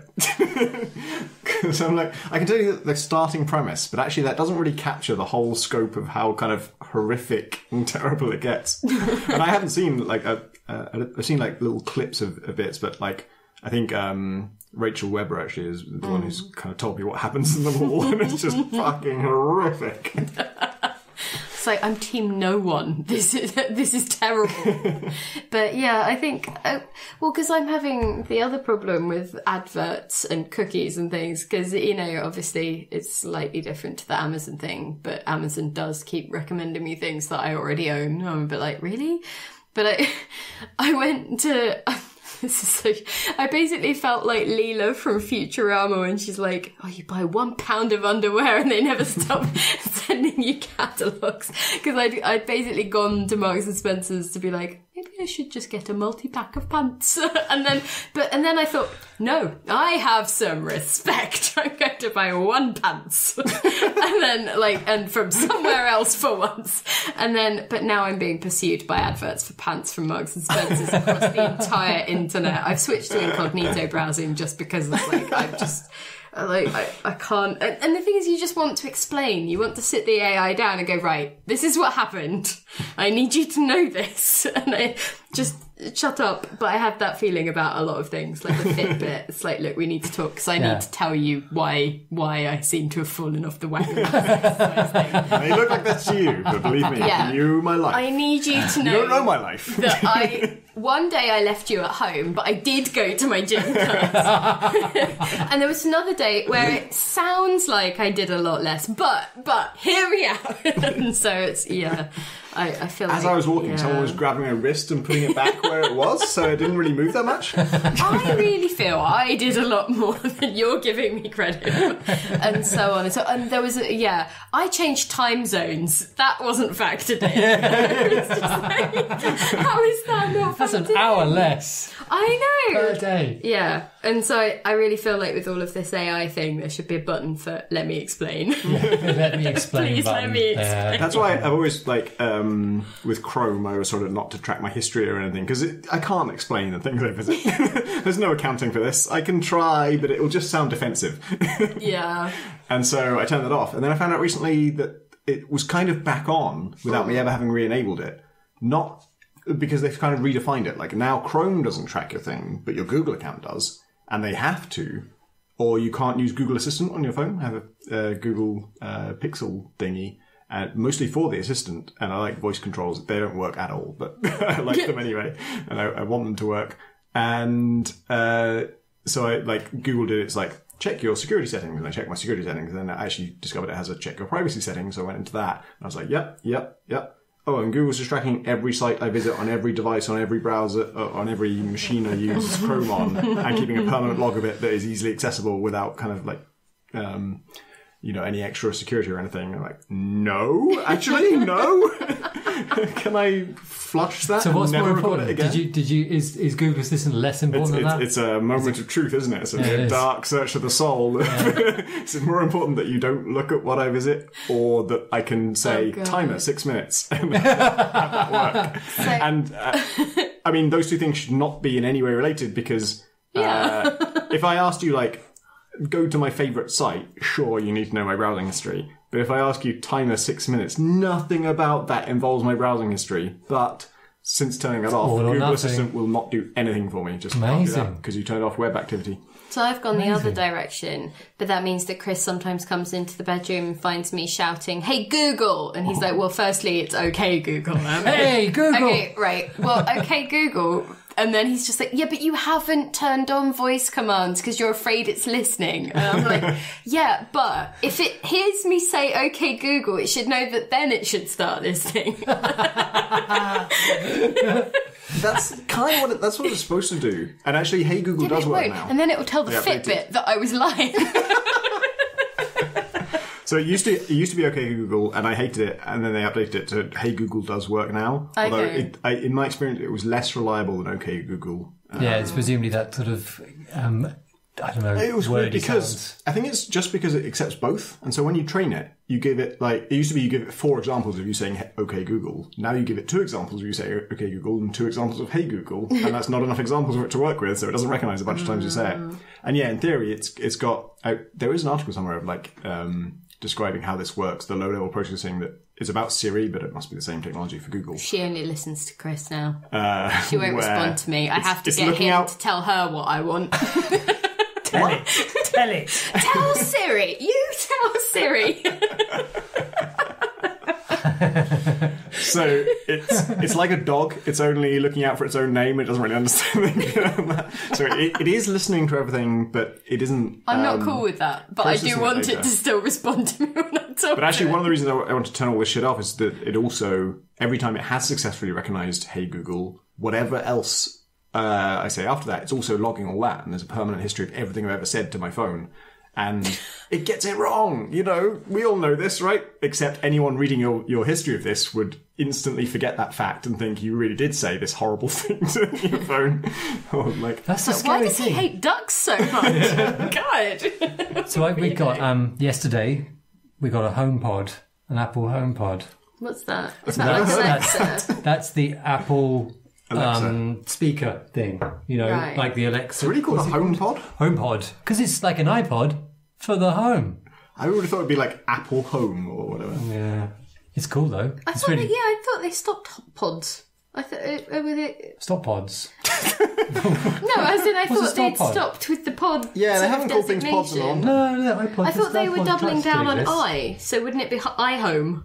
I don't know. Look, I'm not bloody Steve Jobs. I was going by Apple TV. Hey, and thought, so I Google. thought it'd be Apple. Hey Alexa, ask Google why Apple call this the iHome. Why is Siri? Hey Siri, tell Google. Do you see that? There's a wonderful video where someone's got, I think it's a Google Home or whatever it's called, and an Alexa, and they tell the Alexa to set a calendar event called "Hey Google, set a calendar event called," so that one triggers the other, and they just go in an infinite loop. They just because when they set a calendar event, they confirm it back to you. They read it back to you, Yeah. and the reading it back triggers the other one to set the other event. That's beautiful. There was a really snidey exchange. I can't remember the exact wording. I wish Chris was here for this, but like, he didn't want to sort of, because I fall asleep listening to stories, and when I didn't fancy having my headphones in, I was like, hey Chris, tell me a story. And he's like, oh, I want to go to sleep. And I was like, hey Siri, hey Chris, tell Siri to tell me a story. And then Siri was just like, another one. What's Chris been doing? Chris has been asking. Siri's been telling Chris's the exact stories. same thing had happened the previous week. But it was, I can't remember the exact phrasing, but it was something like that. It was basically her being really snippy with me. I'm like, oh. My niece, There are who's too many 5, people in this relationship. My niece who's 5 asked Alexa, she said, Alexa, play the bakery song. I don't know what the bakery song is, but I assume it exists. And it played a song by the White Stripes that had, like, death in the title. It was like really nasty. She died song by outside the White bakery. Stripes. Something like that, yeah. And it was like, it was loud, and it was even, the White Stripes would not have been quite the vibe she was going for, but even for the White Stripes, it was more on the heavy side, on the kind of angry side. And then, because it was so loud, she couldn't really hear us telling her to stop. I asked our HomePod to put on Your iHome. Nirvana's Nevermind because my son likes it a lot and he sings along with it. It's the cutest thing in the world. And he and I feel HomePod so old right now. first played an easy listening version of so not Nevermind. It's oh god, the main song of. You mean Smells Like Teen Smells Spirit? Like Teen Spirit. I did say that to HomePod. I just momentarily forgot it. It played an easy so much listening time has version. elapsed since you were last cool. And then it played like a nursery school version of it. What? Like, obviously joke ones. Oh, is this It's the like, lullaby just one? It sounded like it, yeah. It's like, what are you doing? Play me the most Why would obvious you not one. play it? It's like, it's really messing Could you with play- you. It's really please? passive aggressive. So play Smells Like Teen Spirit by Nirvana. Okay then. As if nothing was up at all. And finally we were to Well, it. why didn't you say so? Oh god! But then it might mean that the other ones are more popular, which is a whole other. Well, it might be Actually- so stupid. The response we eventually got for the bakery song, once she did understand what we said, was that wasn't available unless you subscribed to Amazon Music. It's like the two worst responses: get it inappropriately Totally wrong, wrong. play something bad for the person who's listening, and then secondly, try to upsell. Hey. Just- if you do not want to listen to this other song, pay. Oh, yeah. Technologies. Hey, Tom, what have you been playing? I am playing Subnautica, but I'm not going to talk about that. But today, because I saw you logging in, I was very excited. because I've only been playing Subnautica, I thought, shit, I've got to play something else for the podcast because I can't talk about Subnautica. Although he has, you'll have noted. Reader. Yeah, how's that going? I deny this. I have instead been playing Octogeddon, which is George Fan's new thing. George Fan is the creator of Plants vs. Zombies. And if you didn't know that, and you played Octogeddon, you'd be like, this is by the creator of Plants vs. Zombies. Because, my God, does he have a signature. I saw the artwork. It looked quite, yeah. Yeah, he got really screwed, it seems, at PopCap/EA. He made Plants vs. Zombies, and then I think he was actually fired. I wouldn't swear to the circumstances, but I don't think he left of his own volition. I think it was like he was actually kind of let go. And then, of course, they did Plants vs. Zombies 2, which had this microtransaction system in it, which obviously caused problems. And it was like, it wasn't the end of the world in terms of the game, but also the game had other problems. And it's kind of slid the reputation. And then, of course, EA have been building on it ever since and trying to do like first-person Plants vs. Zombies. And George Fan did an AMA on Reddit recently in which it was pretty clear he was quite upset about what they've done to it. I think he just said something like they've taken it in a direction I would not have taken it in, and he disagreed with the microtransaction system. But now he's indie again, and he's released Octogeddon, which is, from looking at it, I just thought it was 100% different to Plants vs. Zombies. You're an octopus. Each of your limbs you can kind of replace with different things.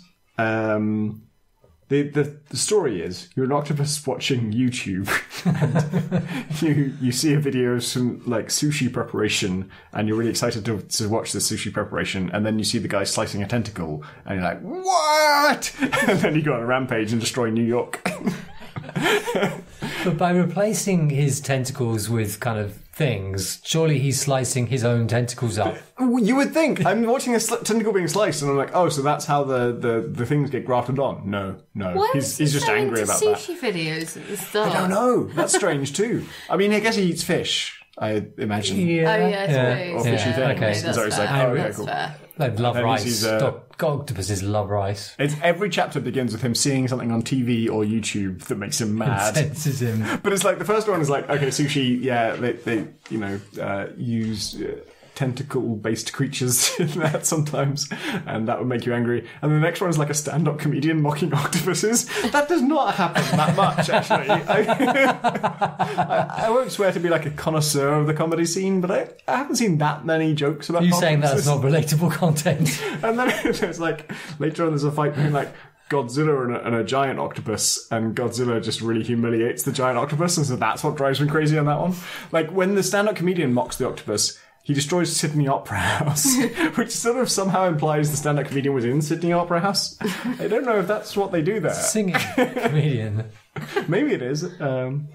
Anyway, all of that is praise, by the way. All of my narrative issues with this are 100% positive.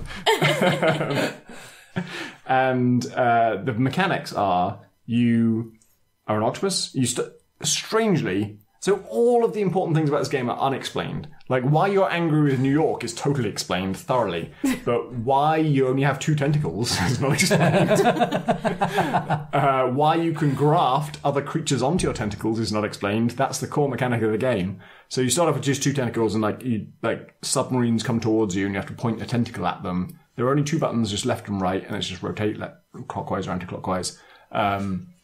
And you want to rotate your tentacle so it's pointing at the submarine when it comes towards you, and it does just enough damage. It has to hit them twice, and it only hits twice a second, but that's just enough that it kills the sub before it hits you, so you don't take any damage. If you don't point your tentacle towards it, it hits your core, your actual head, and then you take damage. And your soft cephalopodic head. You've only got 3 hit points. That's just the beak. And then it starts very, very slow, and I mentioned this because I'll come back to it later. just like Plants vs. Zombies. Plants vs. Zombies, like the first couple of levels, you can only plant one plant, and you can only plant it in one place, and then it hits a zombie, and it has to hit him like 7 times before he dies or something, and it's just there's nothing to do for a long time. But on the plus side, it is inherently understandable. You're never confused. It's always, you're fed information at a rate you can easily cope with, no matter who you are, no matter what your experience is. And so that's why it's so accessible and so popular. It leads you in really gently. And this does that as well. So early on, you just have 2 tentacles. You can't choose what they are. They're just tentacles. You just point them at things and they just do some damage. And then eventually you unlock the ability to graft other creatures onto your tentacles. This is not explained. There's some like shots of some lab equipment and then like an egg and stuff, and then an egg. Yeah, there's an egg. And then like now you can turn one of your tentacles into either a crab claw or a snake mouth. And a snake mouth will spit venom at your enemies, and a crab claw will snip them when they come in range. And the crab claw does massive damage, like all crabs. And the snake does light damage, but it's ranged. But the range is very limited. And the snake is very much like a pea shooter from Plants vs. Zombies. And so there's that. And then there's like, the more you play it, the more you see Plants vs. Zombies parallels. So there are 2 types of levels. Plants vs. Zombies had like day levels and night levels. This has underwater levels and on land levels. So in underwater levels, you are just floating in the sea, and all you do is rotate left or right. And that determines, if you have one of your limbs is like crab claw and one of your limbs is a snake thing that's spitting, when something comes towards you, you might want to point the snake mouth towards it so it hits it at range. And then if it's a really big, heavy submarine, you want to point your crab claw towards it because it will destroy it in one hit. And then between levels, you can choose to either buy a new attachment to one of your tentacles. So instead of a snake mouth, now it's a chicken mouth. Okay, so bear with me. It's a chicken mouth that vomits eggs. Back to eggs, good. The eggs explode and do splash damage. That's basically Banjo-Kazooie, isn't it? I haven't played that, but so okay. There was it was a mini game, and also possibly, I think in the second Banjo-Kazooie, basically you could use different types of eggs, and some of them were like grenade eggs, and you could hold Kazooie like a kind of FPS gun and use her to fire, like, eggs, but eggs that were grenades. There's this amount of indulgence that players go into games with, or certain kinds of players go into games with, and George Fan here is using 100% of that indulgence. It's like, okay, octopus is a creature of some kind, therefore any kind of creature we can graft that on. That makes sense. There's you can't question that. Chicken head, yep, we grafted on. And then chickens are associated with eggs, so they can vomit eggs. I'm pretty sure they can vomit eggs, that's fine, that's just how that works. They definitely come out of the mouth.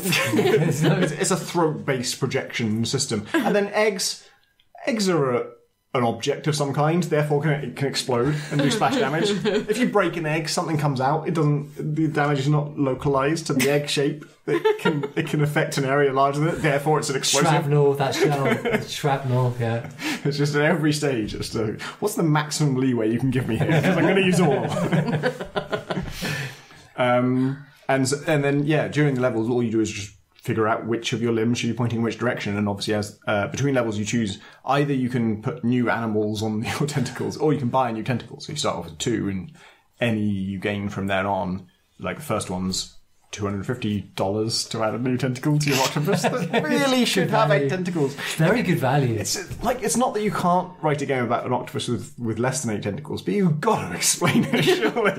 That's got to be lampshaded at some point. Why do I have 2 tentacles? It's like the only thing I know about octopuses is they have 8 tentacles. No, you have to, unless you buy more. And then I don't even know. Like that already has breached the only thing I knew. So now I don't know. Can you only have 8, or does it go higher? Like, why wouldn't it go? Like, if it stops me at 8, part of my brain was like, of course it stopped me at 8. It's an octopus. Then another part of it was like, why do I only have 2 of an octopus? Like, if that's the rule, I wouldn't just have 2. So if that's not the rule, I should be able to have as many as I like. Anyway, buying a new tentacle is an interesting decision because initially they're pointing opposite each other. So when you buy a third one, now they're pointing in 3 different directions, equidistant from each other. If you buy a fourth, they're sort of quarters.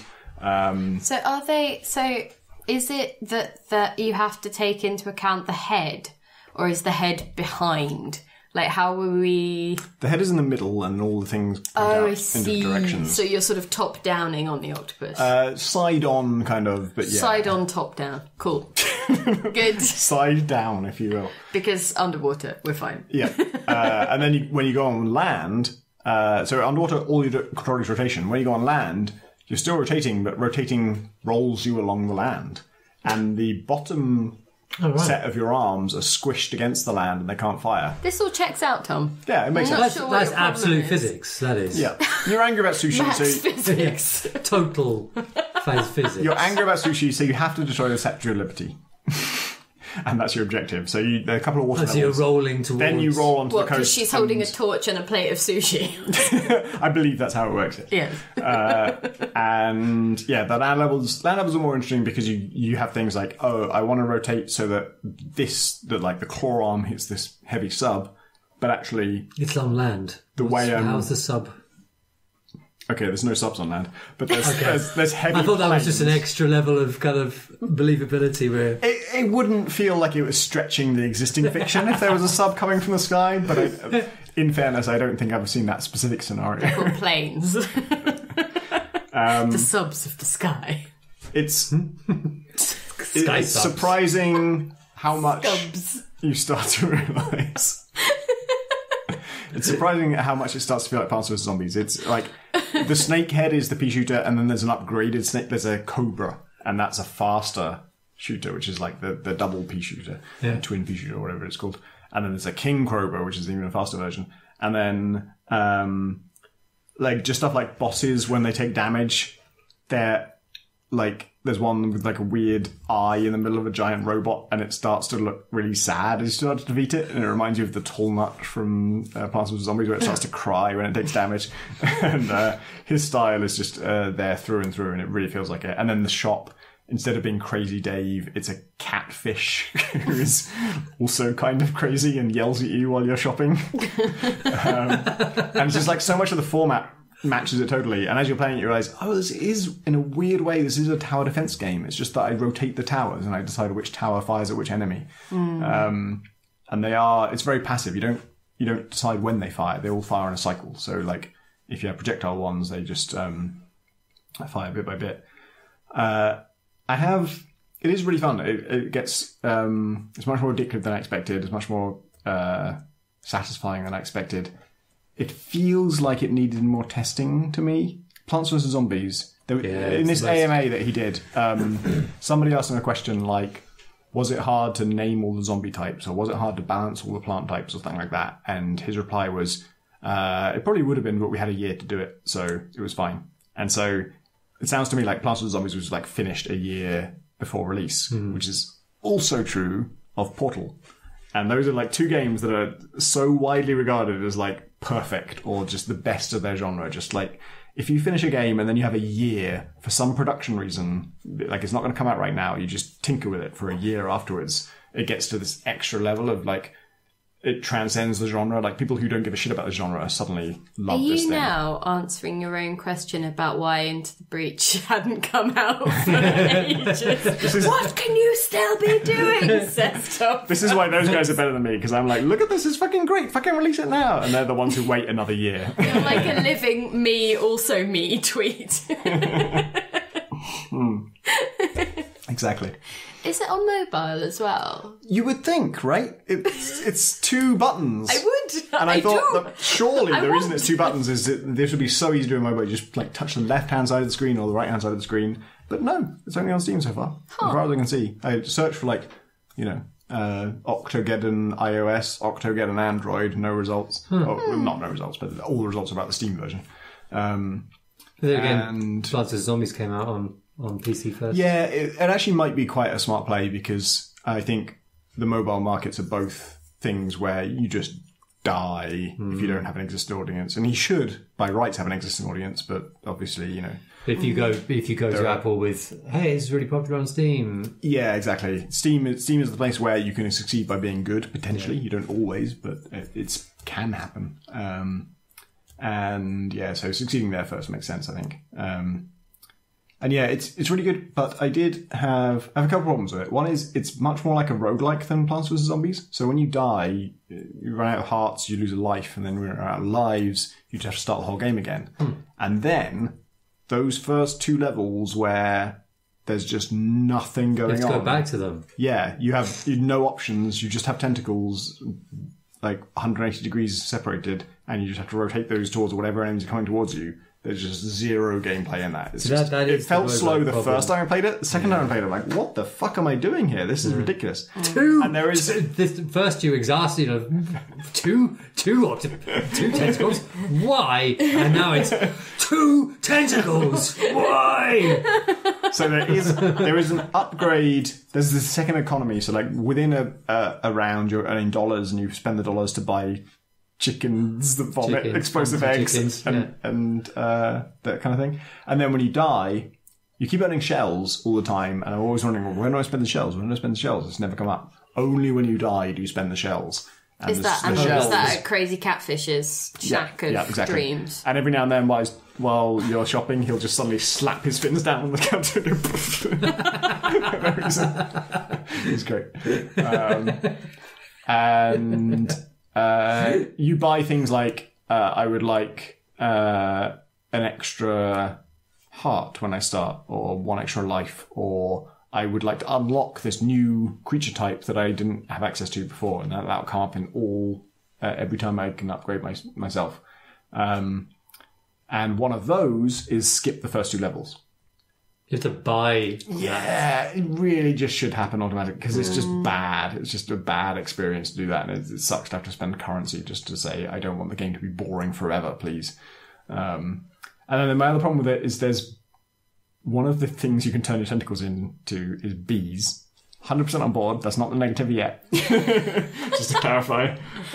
But the bees are too good. The bees are homing missiles. Bees are OP, obviously. Yeah.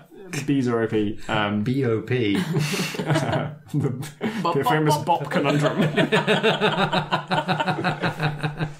The notorious BOP. So, homing attacks in games of this kind, there aren't games exactly like this, but there are, I can't remember what it is. There is some other game with homing attacks in it that I have this exact issue with, which is that they're really fucking good. Like, if it homes, the 2 advantages it has are, if there's one big damage... There's 3 advantages. Which reminded me of one. No, there are 3 advantages. Incredibly, to the BOP. The 2 advantages I was thinking of weren't that you don't have to aim. Number 1 is... Okay, so if there's loads of really hard-to-hit moving enemies all over the shop, there's loads of them,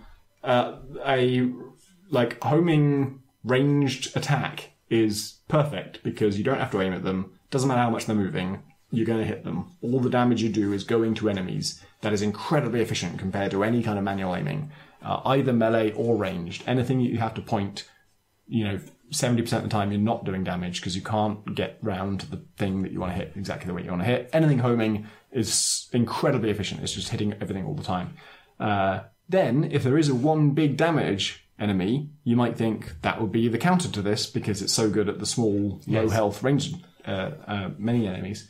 But no, because all of your stuff is hitting it. So you're having a really efficient damage output. And again, if you have, particularly in this game, if you have 6 limbs, you can only point 1 of them at the enemy. If some of them home, not all of them are going to hit because there's a limit to how much they can home. But the one you're pointing at them is going to hit it. The one to the left is going to hit it. The one to the right is going to hit it. And so you're doing 3 times, even if the thing is only half as much damage as a normal thing, you're doing 3 of them. So you're doing 150% of damage instead of 100% of damage. So it's just better in nearly every circumstance. And because you don't have to aim it, when it gets more difficult, it's a boss or a crazy wave. It does the same thing as Plants vs. Zombies, where there's a huge wave of enemies is incoming. When that happens, the extra challenge that it adds is now there's loads of bullets flying around or loads of enemies, and now I need to think about where I'm positioning myself and how I avoid those. If you have homing weapons, you can focus 100% on that because you don't need to aim. So you just don't need to think about it, and you can avoid that stuff way better. So you're just better at everything. I'm better at small enemies, I'm better single target enemies. I'm better at dodging things. And I just went for bees. I went for the old lobster, bees configuration. The lobster, bees. I believe Sun Tzu said something about this. The thing is, though, one would assume that the natural balancing element of bees is that they die after they do their one thing that they are, like, really problematic. Just flinging them out. In fairness, they die after they deal damage in this. Oh, so you've just got infinite bees. It's not just like you've got one bee. Yeah, sorry. I think... You know what? I can't 100% remember it. Is your tentacle now a hive? No, I think it's bees that spit bees. And I'm not going to answer to the biological ramifications of that. George Fan has to answer to the biological ramifications of that.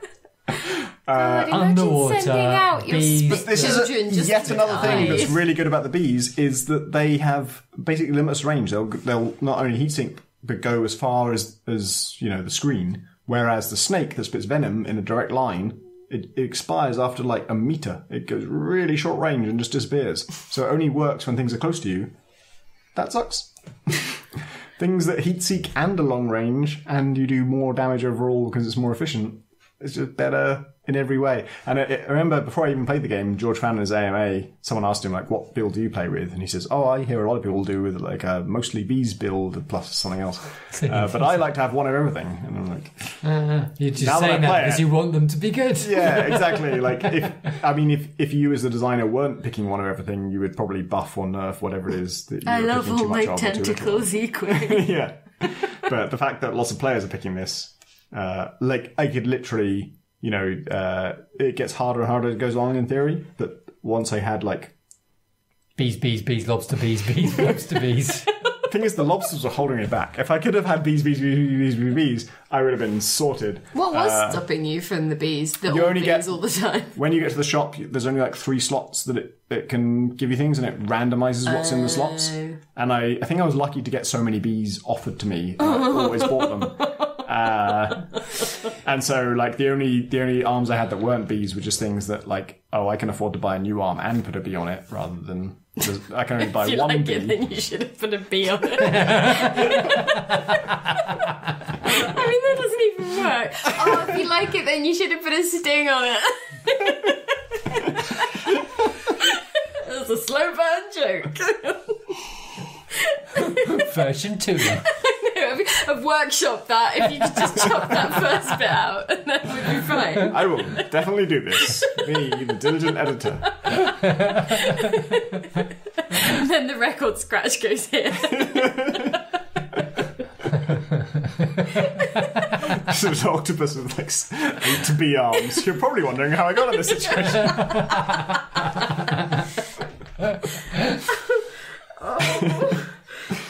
much is it? Homing bees are too good. I don't know that.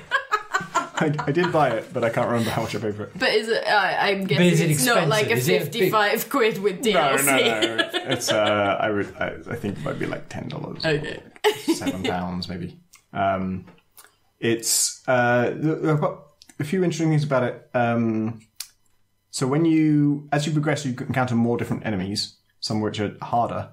I just recently encountered stealth enemies, which were the only thing that have ever been resistant to my homing technique. The thing I was going to say about homing, actually, was once I had, like, 4 or 5 bees, I had a level where I literally didn't have to touch a key. I just sat back. Didn't matter which direction I was facing, didn't have to rotate in any way at all. The homing was such that I just literally destroyed every enemy the second they came on screen anyway, and that was maybe a bit much.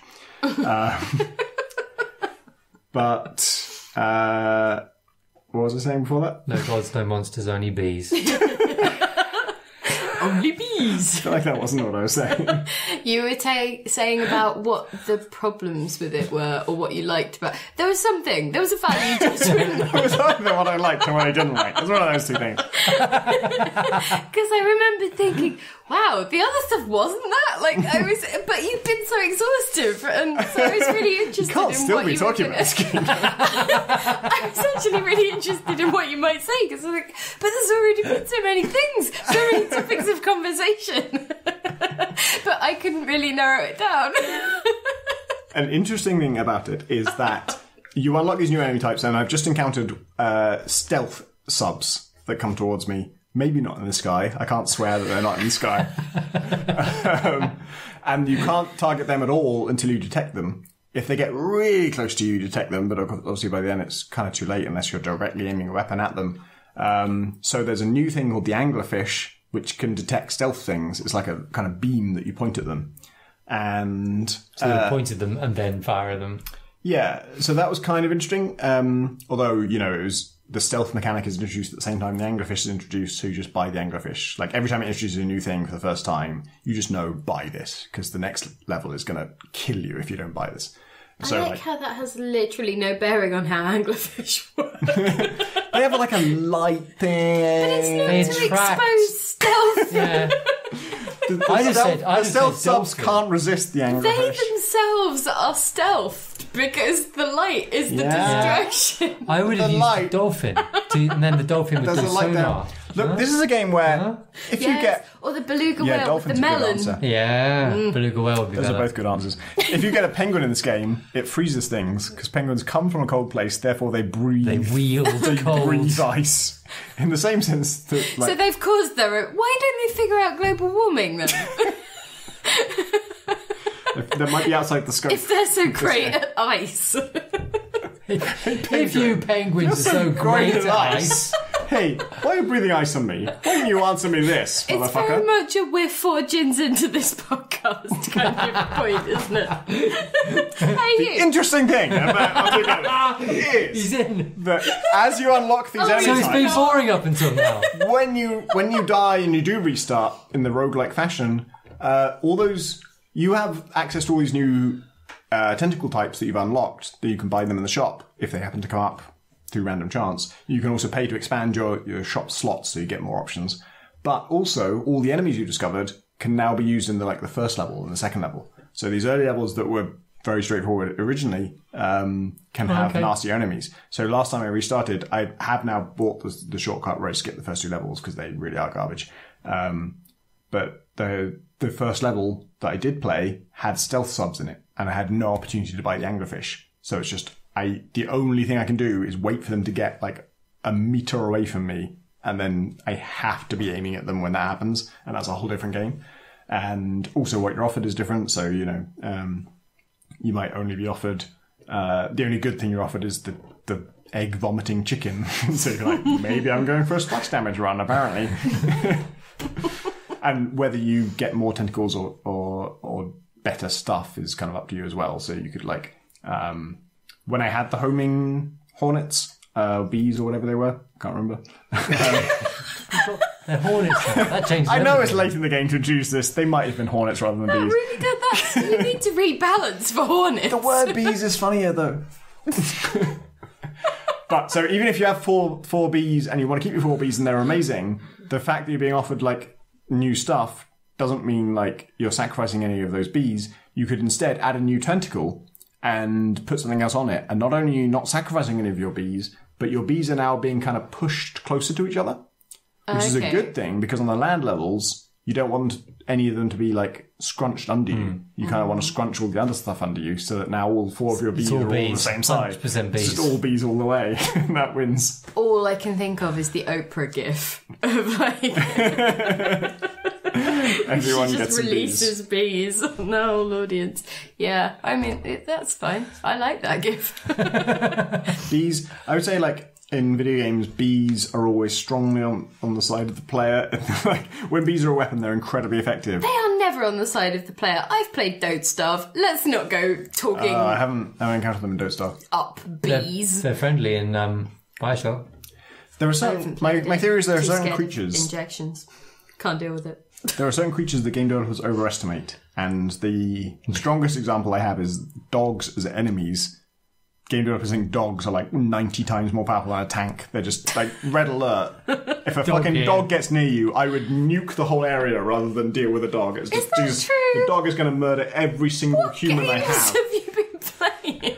And then Call of Duty, any guy with an AK-47 I can take out, but a fucking dog gets near me. It just triggers a cutscene where I just have to do this crazy quick time event because there's nothing to do about that fucking dog. Mega dog. So my theory, and I admit I hadn't thought it through fully, is that Dog dogs... is God backwards. That's true. That's so true. It only sounds profound through the veil of Gordons. The veil of Gordons.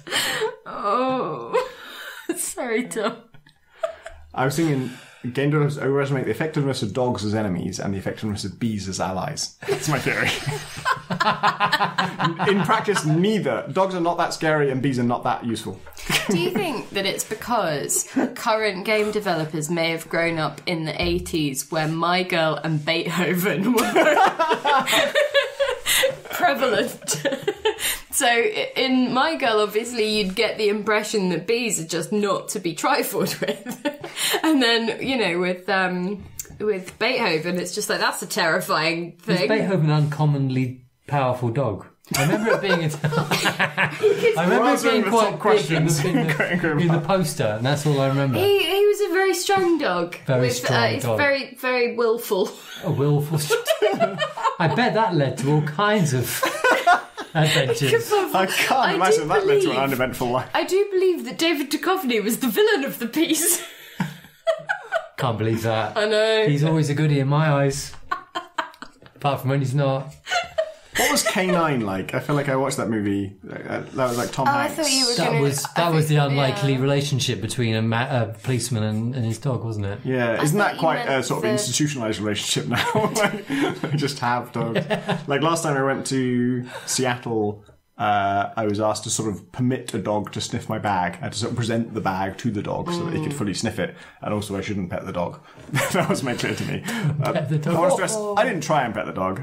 I would have if they hadn't told me not to. But they told me not to in good time. I think, yeah, I think it's a disciplined dog who can smell for drugs but not get excited by chocolate, right? Because I had chocolate in my bag. But they're not supposed to go near chocolate. Maybe it's a dog that's finally learned what's good for Hey, him. this smells like poison. Maybe they feed them like You poison. psycho, what are you doing? Going around with poison in your bag. Get him. When I go to America, they tend to show like a video on a loop of a dog getting really excited about oranges, which were forbidden to bring in. Oh, shit. I was kind of like, that's so ridiculous. And then I realised I had an orange in my bag. And I was like, what do I do? Throw it to distract the dog and dive out the exit. Throw the orange at the customs officer so the dog attacks him. That's how it works in Half-Life. It's like ant lions. He's covered in orange spores now. He's doomed. They just leave him. He's dead to us now. Oh God. Tell my wife hello. Oh God, are we still doing this book? We haven't got to questions yet. That's when it usually goes off the rails. Should we do questions? Do you have anything more to say about bees or octopi? For God's sake, no. He didn't even know if they were bees. He thought they might be hornets. They might be hornets, which validates the whole That piece. was a really upsetting moment. That was a real low point. The darkest hour of this podcast. I think we were both united on this side of the table. Like, what the hell, Tom? How would you feel if the tentacle arm was a hornet, but it spat bees? Because that wouldn't be outside the realm of the biological stretches that this game makes. Right, Chickens vomit eggs in this game. But it would go against everything I know about hornets. Anglerfish detect Because they stealth just submarines. ate everything. Yeah. Like, why would they have allied with the bees? This game makes no sense. That was Octogeddon. Out now on Steam. Do you want to know what a tortoise arm does? Is it slow? Does it win races against rabbits? If there was a rabbit arm, it probably would. Does it throw lettuce? Does it throw a shell? What's my daughter's fact? You know what tortoise Does it sleep for half the year? No. It should be the podcast if you just invent animals and just get Hang on, no, because America doesn't believe in tortoises. It only believes in turtles. Yeah, they call them wool turtles, don't Yes. they? For American How do they listeners, differentiate between the water-dwelling ones and for American listeners in the UK, like the ones with legs and shells that walk on land. Which are basically different, so why not give them something We different? call them tortoises, and we never call them turtles. The land ones with are fins, we tortoises. always call them turtles. No. The land ones are tortoises, the water ones are turtles, and the in-between ones are terrapins. They're in-between ones? Kind They're of, just funny yeah. ones, aren't I thought terrapins was just like a different word for turtles. they? They got like a funny face, yeah. They sort of, but they What does this spend mean a for lot of- Teenage Mutant Ninja maybe. Turtles? I don't know. What does this mean for the Nintendo? the Super Nintendo Are they the Super Nintendo Ninja Turtle. artist turtles? Are they tortoises or turtles? I think, because this is an American series, and I'm pretty sure they have fins when they're in their turtle form. So I think they Yeah, are... they're genuinely turtles. Okay. Good. Maybe it's I don't think they're sensible to tortoises. just call them all turtles and just be like, none of this differentiation really matters, does it now? I mean, I'm sure it does if you're a tortoise and you don't really want to go swimming, but I mean, broadly. The tortoise tentacle blocks bullets. It's just a shield, just the shell, and it does nothing That checks further. out. There is a dolphin one, but it doesn't detect stealth stuff. Instead, that's a really good idea. I think it should. Does it do tricks? No, it makes you rotate faster. So it does nothing by itself, but you can rotate faster. And Does it then go- there's a swordfish arm, Well, that's slice. and that thing. only does damage while you're rotating. So I think the idea is you get some swordfish arms and some dolphin arms, and then Synergy. you rotate really fast, and it will kill Just some stuff. whirl around. Do you remember there were dolphins in Plants vs Zombies? Yes. And they had that noise. Same noise. He reuses that same noise Good. for not for the dolphin arm. Well, maybe he does for the dolphin arm, but I haven't had that yet. But for a cutscene in which so each chapter he has to figure out a new reason why an octopus would be angry at the world. And so sushi is one of them. Stand-up comedian mocking octopuses is another, and then one of them is a Oscars type ceremony for the best octopus, and the best octopus is given to a dolphin. And so the dolphin goes, and the octopus is like, and that's the whole motivation for that act. To be fair, that's the... I would say this that is most like- dolphins would be better than an octopus. This is like Get dolphins Out being deserve nominated for the best nothing. musical/comedy. I have no sympathy for dolphins. The pitiless. The smug jerks of the sea. Actually, I think you'll find of the sea.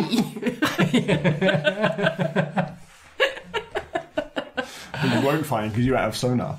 Oh, God. They're the worst. Anyway. If you had sonar, you'd understand. So smug. They're the worst. Oh. Tom says helpfully divides his message into a monologue section and a question section. And monologue. Due to working long hours most days of the week for the past couple of years, and now the fact that I'm living on a bicycle for 6 months, I'm not sure what that means exactly. I haven't had the time You're to play... a man who accepted many all of that games. nonsense about octopuses, and you're like, living on a bicycle. If he vomited eggs, I would be on board. I just don't know what living on a bicycle means. Tom, please let us know if you vomit eggs. I haven't had the time to play many games for some time. I keep up with yours and one other video games podcast / comic strip every week with interest. What is it? Tell us. But I'm wondering whether I'll really get back into gaming when I do have the opportunity, or whether I will have the motivation. Question! Have any of you taken a break from gaming, and if so, why and what brought you back? Cheers, Tom. I definitely have. I think I took quite a long break from regular gaming while making Gunpoint. I was still working PC Gamer, so a lot of, I did that part of it, but that's not, a lot of that is not playing games. And I just found that there was so much, a lot of the stuff I enjoy playing games when I don't have anything more taxing on my brain is I gravitate towards the more taxing games. I love Supreme Commander, where you have 500 units and stuff where you've got to really think your approach through and plan, think 3 moves ahead. And then when I'm programming, that's what you have to do in that. It's Octogeddon. To a much higher extent. And so in my spare time, I want, not only do I want, simple games, I don't even want to interact. I just want to fucking look at a screen and just have some images happen. And so I feel like there was a year where I almost only watched TV and didn't play games. It was just, I just needed every time that I had leisure time, it was going to be, I just want to watch some stuff happen. Do you think that, like, and this isn't to call your assessment of this question into question, but would you count that as a break from gaming, given what you were doing with your... I was making a game, so yeah, maybe it wasn't a break from gaming. It was kind of a break from playing games. It was a break from enjoying them. I used to, our family holidays would sometimes be like 2 weeks or something, and would be just, in those days, 100% away from computers, because we didn't have smartphones, and so it was just, you didn't interact with anything electronic for 2 weeks. And when I came back from those, looking at a screen, typing on a keyboard felt really weird. Like, it was just, I'm looking, like, my screen, at the time I thought was pretty big. It was like, 19-inch was big for the 15-inch days. And when I came back to it after 2 weeks, it was like, this is tiny. Little. Everything is like so small on this, and then I have to press these buttons in front of me? This feels really weird. Did I do this for years of my life?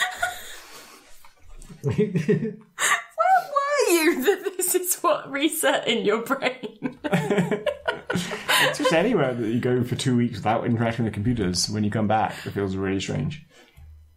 During university, I didn't play many games. That was mostly because of money. That was back when PlayStation came out, and that was so expensive, like indescribably expensive. Yeah. And so nobody had one. So we, and then got a PlayStation when I got a job afterwards, and then it's been a slippery slope ever since. I think there weren't periods where, like, it's an odd thing to try and figure out, I guess, because obviously at the moment games are my everyday, and my weekends tend to be where I don't play because they are my job, and they tend to bleed into evenings and weekends, and it's quite hard to not be at work otherwise. So there are breaks within that, but they are so much embedded in what I need to and choose to do every day. But like, there are whole sort of, massive multi-year long things where I wasn't working in the games industry. And so games were a kind of a thing that was present in the sense that there would be things that would come into my life for periods of time, like I'd get really into Oblivion for a few months, or, I'd play Yoshi Touch and Go on the Game Boy. On the original DS for ages at a time. But it's hard to assess what time periods those were, because it was such a different relationship to gaming. It was kind of like they would bubble up every now and again, but there were clearly, several months between these things happening. But it's hard to think of them as active breaks. It was more that it was just such a different relationship to... I do miss that. I miss gaming. those intense kind of relationships with single games that I used to have, whereas now is... Paper Mario was like a really sort of big thing that I would, because it was on my ex's GameCube, and so I would go into his like university dorm room and just go and play it, and he would be there playing something else on his PC, and it was just like this nice thing that I was like intensely into for a bunch of time. But I don't remember the time that elapsed after that had been completed to the next thing that I was into, and that's kind of a nice... It's just a different rhythm, I guess. So yeah, it's not in the sense of taking a conscious break or feeling divorced from a thing I wanted to be part of. It was just a very different cycle. It's funny, I do feel at the moment I kind of lean on sort of that sort of time of interactivity. I kind of lean on it as kind of like a necessity. Like, it's not I play a very wide range of games lightly rather than, a few games deeply. And I'm kind of always been like that. But kind of that fits very well with writing about games because, I'm constantly having to kind of, sort of write about new things. But I always feel like I want to be able to just make things happen. You know, like after a day of maybe not making things happen, I feel it's just like a little release, and I do feel a bit sort of. I don't get frustrated, and I can not play games for a couple of weeks at a time or anything. I'm sure longer, but it's a part of a routine that I actually find quite cathartic. I think I'm in the process of rehabilitating, not exactly games, but because so much of what I did maybe before and certainly a little while after RPS was esports related. And so that involves playing maybe 1 or 2 games obsessively and to the exclusion of all other things, because you're not just playing them, you're following the patch notes, you're following the professional scene, you're, like attending events. It's so all encompassing. And then the only things that you really have the bandwidth for are like small things. Like I would snack incessantly on itch games just because it was like, oh, okay, I feel like I want some variety, but I cannot play a 10-hour game. Where will that fit with me still being able to fulfill this other function that I need to do? And so now it's sort of very much sort of the instinct is, oh, what's going on with these ongoing games, and also, oh, I haven't checked out the million different like game jam results on various platforms. But suddenly remembering that I can actually carve out the time for the in between, and then figuring out what that means and whether I want to play it or or anything like that. It's an interesting one. It's not a rehabilitation, but it's certainly a reprioritizing or figuring out what I want to do, where I'm happiest, I guess.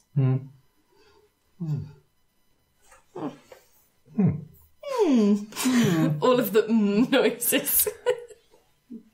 Aidan writes, what are your favourite banned words or phrases when writing about video games? Visceral, the Dark Souls of, not enough meat on the bones, tight controls, fully realised world, etc.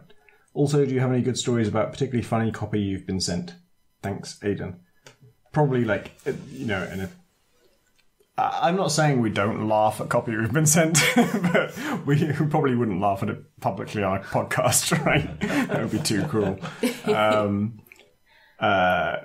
My God, the list of phrases that are unacceptable to me now is just grows and grows every year. Most words are now. The first one I kind of latched onto, even before I was a games journalist, was just I got so fucking sick of articles saying you can't go in guns blazing. It just became like, I've never heard anyone say you can go in guns blazing. That's never been indicated to me. It's just like... and then I also like that it was always all guns blazing. It's like, it's never just some guns blazing. Like, it's just, frustrating myself. I really hate heady mix. When you just want to say mix. If it is heady, if you really have thought about it and you decided it is heady, fine. But so often it's just like, there were just two things. There's just two things. And it does both. And you said it's heady. Why have you said it heady? Where is the heady coming from? Have you thought about it? No, you've just heard the word heady. You heard the phrase heady mix. So every time you say mix, you just put the word heady in front of it just because you've heard that a lot of times. You God, I really have a horrible feeling now. We're in serious like danger. Alex's most recent headline, it's like a heady mix. I think the thing is that all of those words and phrases, and even the ones that I probably have a horrible response to, they have their place. It's just that I object to any prose where someone doesn't seem to have put any thought into exactly. the words that they're using, because the language that we have at our disposal allows you to really sort of dig into nuance or to put really interesting points forward. And if I just get nothing of that from phrasing, and if I just get like a hackneyed piece that doesn't end up actually meaning anything, it's upsetting. And without wanting to sort of, be too... it's not necessarily the prose that I read on websites that particularly bothers me. It's more the words and the subject lines of emails designed to get my attention that really get into my bad books, because, you know, you can tell when you're being targeted and when the subject matter actually doesn't really relate to the thing that someone thinks that you'll react to. So, you know, I get a lot of pitches about the next big thing in esports and how, oh, esports is actually going to be big. And I'm like, you don't know anything about what I think about these things, clearly, but you know that you've been associated with particular keywords, or, you know, and that's another frustrating sort of... For me, it's when that kind of language infects kind of, you know, honest writing about games, and where people... So one of my real bugbears is when people say franchise, because that is a marketing term. Like, that is a business term about, you know... Latest title. Ownership. The X franchise. Yeah. And it's like, no, it's a series of games, you know, like, just use human words. That's, you know, it's just, you know, and then... I use franchise a lot. But then, I mean, if you're going to talk about business, then, you know, fine. But, you know, but then there's stuff new like... cartographer franchise. The first entry is this blazing debut. You can't go all guns blazing into the new cartographer franchise. Can't go all oscilloscopes blazing. Like, what I really hate is living, breathing world. Oh, I was just about waiting to say living, breathing world. Or immersive, as if that's... Immersive. What do you mean by living? What do you mean by breathing? World, I get. I'll give you that one free. Tell me what you mean by living. Tell me what you mean by breathing. You just mean that there are systemic rules going on. Yeah, you just live. Yeah, and some things are happening. Misuse of unique, and also just casual deployment of unique. It's like The other one, specific to reviews. This questioner has completely asked the perfect question. I feel like we've probably answered it before as well, but it's just such a sort of critical topic for us all that we all have so much to rant about.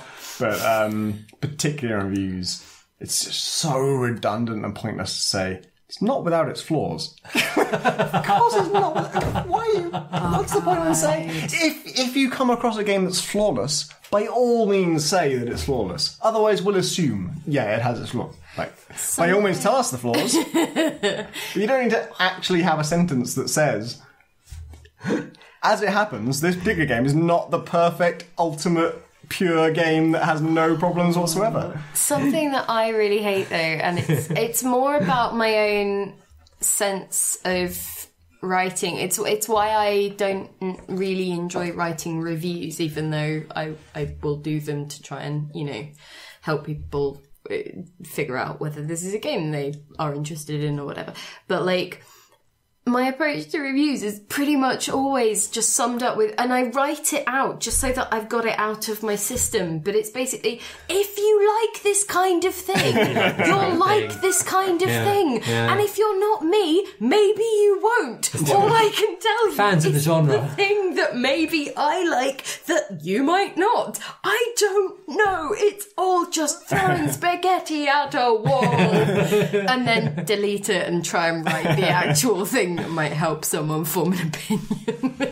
That's actually something Graham helped me with writing reviews, where he and I would talk about, like, oh, I want to say this, but I'm worried people think of this and all that kind of stuff. And he was the one who said to me, like, don't second guess your audience. Just say what you think. Like, you don't have to predict, oh, if you are this kind of person, you will think this. And if you're that kind of person, you will think this. Just say, I'm this kind of person, I think this. And then other people's opinions, you know, people who are generally different to you and have different tastes might have different opinions, but you're not going to be able to accurately predict that anyway. So don't just waste words trying to, you know, foresee, if you disagree with this, you are going to have this other consequence. Because you don't trust that anyway. Like, you don't know me. Yeah, like, exactly. Don't make a fucking guess for me. But I think I know you because I've read you. I wonder if the internet has maybe made people more sort of feel that as a thing that they want to take into account, because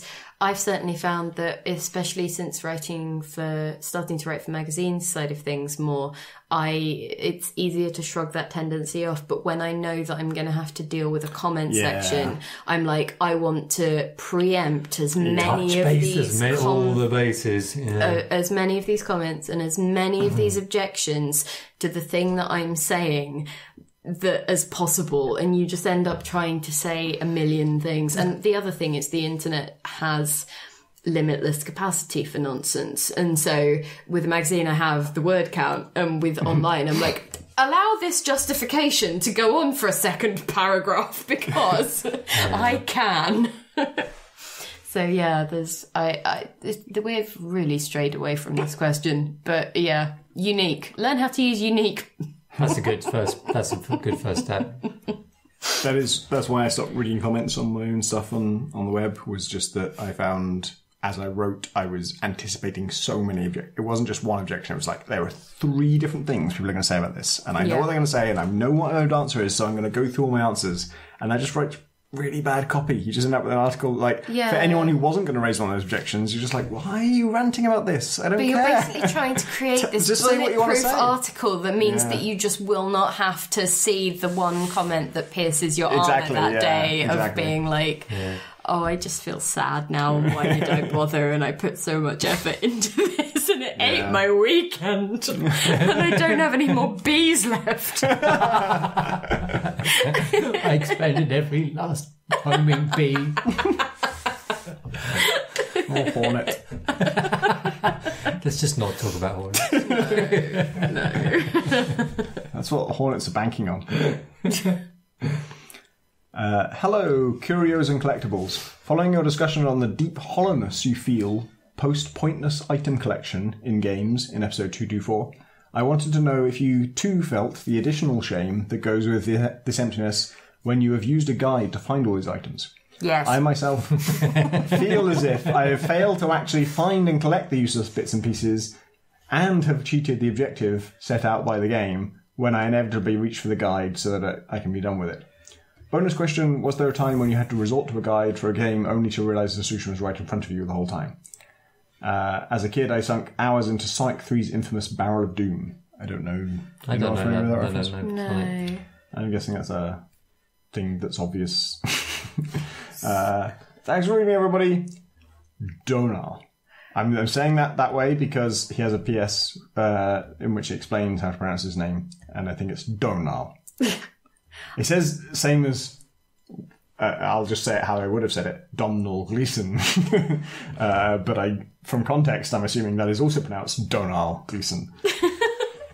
So I would say that the thing that I really don't like, the feeling that I really don't like after using a guide for some reason, is that it seems to alter my way of thinking about the game, that really disrupts it to the point where I need that guide again. That's the thing that I object to. It isn't that I needed the guide to do a thing, because usually I've come to it at first for a reason, but it just somehow seems to break that seal, and I find that I then need it again, and it's not quite just because I'm taking the easy way out the next time I hit a problem. It seems to be because it has fundamentally changed something about how I'm thinking about the game, and then I've missed the next clue or the next cue or the next thing that would lead me more organically to a solution, and it just becomes this awful thing. There's something about guides as well. This isn't quite about collectibles, but there's something about guides, and you read the set of things you need to do to achieve a certain thing, and in the guide you look and you think, oh, look, it's so complicated. You kind of think, would I really stumble across that? Would I work that out on my own? It sounds really complicated. There's so much to do. Oh my God, I can't be bothered with any of this. But if you actually experience the game organically, it probably is just fine. Actually, it's probably quite entertaining. I find, that side of guides is quite horrible. But that feels like a symptom of the modern era of games. Maybe in terms of what's changed in the industry, or maybe what's changed in terms of my life, but back when I only had 3 games a year to play, I would explore them so thoroughly, and if they were obtuse about how to get to the rest of the game, I would just figure it out, just by brute force, including adventure games where there was a load of bullshit things that just it doesn't make any sense that you would need to use this hood on this hole in order to capture something that comes out of it. And goblins too. I guess I was wondering what that particular chagrin's about. Thinking about my standards for that have they've lowered in a good way at first. Like, there's a bunch of totally arbitrary bullshit we couldn't have possibly known. It's good that we no longer accept that, and now you just look up a guide. If I want to play Grim Fandango these days, I will play it as best I can by myself. If I get stuck, I'll look up a guide, because I know if I try and brute force this, when I eventually find the solution, it's not going to be an aha moment. It's not going to be like, oh, that makes sense. It's going to be like, oh, for God's sake. Like, So even watching the Double Fine documentary where, like, there's bits where they're showing puzzles from Broken Age, and there's bits where, like, the designer of the puzzle is getting really angry playing the puzzle, and you're kind of like, this is a sign. What you've made is not a good puzzle. And then also when they're going back and, like, to old LucasArts games, I think Tim is playing Full Throttle, and he's explaining this gate puzzle with a chain and a thing, and the mechanics of the puzzle as he explains. He's giving it as an example of, like, one of the good puzzles they did in the good old days. And as he's explaining it, I'm like, that doesn't make sense. If the physical rule you're saying is true, then the player should be able to do X, and you've already told me they can't do X, that doesn't work. And it should work. And it's just like, all of those adventure games, I don't have any nostalgia for those, because they just didn't make sense. The logic did not add up. And yeah, all adventure games I would at least have a walkthrough ready, and I would use it when I wanted it. Once you've used the walkthrough, it is true, it's much easier to do the walkthrough for future issues. I wonder if there are particular genres that lend themselves better to it. For example, with point and clicks and stuff, because you just really need to know what things you need to combine at that moment in time, and you could probably do like a Control F to find that right section. But there are some where it's more of a nebulous thing, so you end up seeing slightly more than you should have, and thinking, oh, hang on, should I have done that thing already? And then needing to sort of, it just disrupts the whole flow of it. And they're often sort of like, badly. this is the best way to do things, because if you haven't got the eye of Zendor, then you're going to go, oh God, I've done it all wrong. It's all the worst. You catch sight of a word from the next paragraph and you're like, oh, I don't want to. Yeah. So that's what, not to mention this game again, but that's what I had with Subnautica, where, like, I had the Mark III depth module for the Seamoth, and I also had the Mark II depth module for the Seamoth. And to craft the Mark III, you need the Mark II. Great, I had the blueprint for that. But to make the Mark II, you need the Mark I. I had the Mark I, never had that. And I had that, like, two different things. The Cyclops is the same. I had this whole, I have all the advanced stuff, but I don't have the basic stuff. I never found that.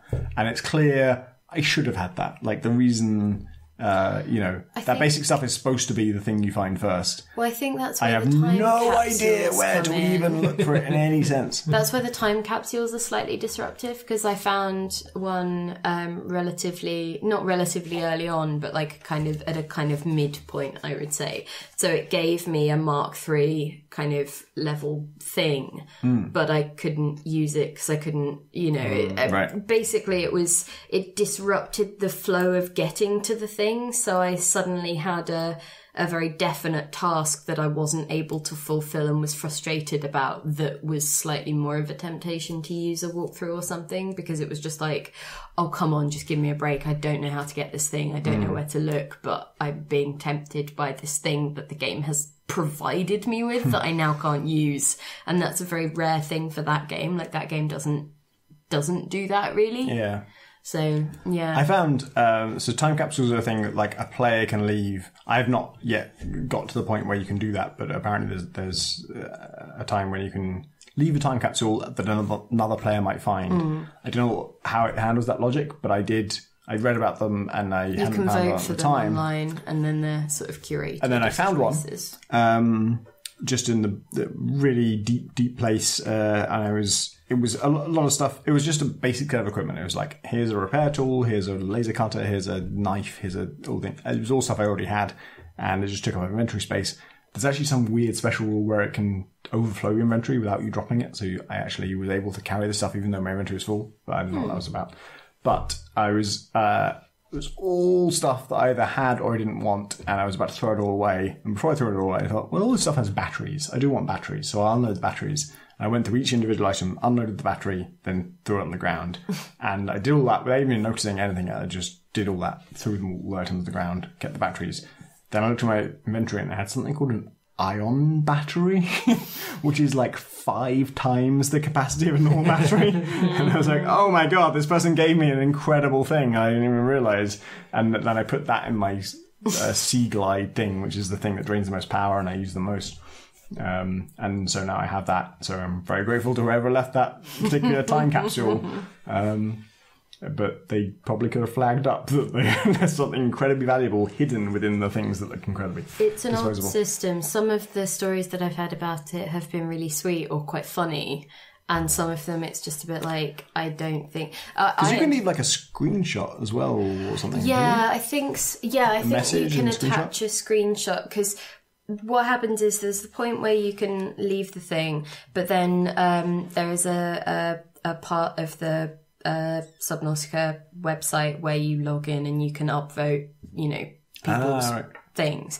But it's kind of an imperfect system. It requires, people to sort of, I guess, have the best interest of the game. And then there's like another layer of like, I think, Unknown Worlds kind of intervention where they finally like pick from that upvoted crop as to what goes into the game. But like, I haven't encountered any that were, maybe I'd just been playing for too long before I encountered time capsules as a thing, but like I either sort of doubled up on so many things. Like I had about 4 stasis rifles at some point. I was like, why have I got so many things? But there were a few. I think in the Discord community for Crate and Crowbar, there was someone who posted a thing. I think it was a story from someone else who'd said that they'd found a time capsule full of fish and they'd eaten them all, but then they realised that the note that came with it was like, please take care of my fish. And it was like, oh no. That's awesome. So yeah, like there are some things that are like... And then I'll eat this paper. No, I can't eat this paper. What does it say? Oh my god. So it's like, it clearly has the capacity to be a really cool or interesting or weird thing. But like, you also just sort of have to figure out how to get around everybody who will try and break it or include a spoiler screenshot or, at what point will anyone encounter this stuff? And I had so many moments in it that were so... gained so much by me not knowing anything about the game. I'm actually kind of impressed by how little I managed to learn, given that I actually know one of the developers as well. And given that I've banged on about it at various points. And somehow I've managed to still stay relatively unspoiled. It's good to know as little as possible. We're back on Subnautica. You're totally back on Subnautica. Yeah. Well, that's about all we have for you tonight, for various reasons. That's all you get. It's lobster bees. You can send us questions to be misused in this way. Questions at crateandcrowbar.com. You can also tweet at us at crateandcrowbar, or follow us there if you want. That's the thing you can do. Mute us, fav us. Who knows? We have a Discord that people hang out on. That's We're going to start a new bees. You're going to start a new bees. Probably not a bees channel. I wouldn't say we'd do that. I don't think any of us has like moderator access to that Discord channel, so we're not in charge. It's fine. Well, let's see how fast moderators. Could you please set up a bees channel? Only Alex is going to be in there. Hi, welcome to my channel. Ask me about bees. It's not for Octogeddon. It's just for bees. I think I can set a channel that only you can see. So I'll do that. Alex is in bee prison. It's fine. The Hive. Call it the Hive. We could do that. The Hive. That's how that done Discord. We haven't given the URL for that, but the URL for the Discord is on crateandcrowbar.com. We can't tell you it out loud because it's one of those words where it gets more powerful the more you say it. And we're worried that it might overtake Voldemort as one of the most powerful words. We're on YouTube. Well, they're more on YouTube, yeah. YouTube.com/crateandcrowbar. We're not worried about that one. We actually think Voldemort is going to stay behind. Every week. And somehow isn't able to repeat it. Patreon. That's another thing that Patreon, we have. yeah, that's all we give us money. That's a good one. If you want us to talk even more. If you had to choose between youtube.com/crateandcrowbar or patreon.com/crateandcrowbar, you should choose the Patreon one. They walked back all that shit we didn't like. There was a time when we didn't like the shit they were doing. That was and then good. We said they have to walk the shit back, and then they walked that shit back. So now they walk the shit back. They're basically moonwalking at this point. Well, and that was a podcast. We definitely did a thing for a time. Perhaps we've accompanied you on a long car journey. Yeah. Good luck with whatever you're doing at the end of that. Have a good one.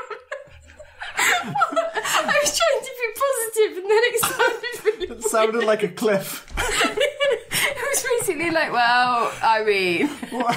Whatever you're doing. I'm not judging. Could end any way you like, really. Maybe I should be judging. If you've made that decision, you've come... Let Tom know in a minute. No, because if you're going to walk it back, you'll need to listen to the podcast again. So you need another 8 of these podcasts. If so, you might want to walk it back, you've got to listen to the podcast. Otherwise, as long as you know what the enemy's doing, you can make your peace with that decision and then commit.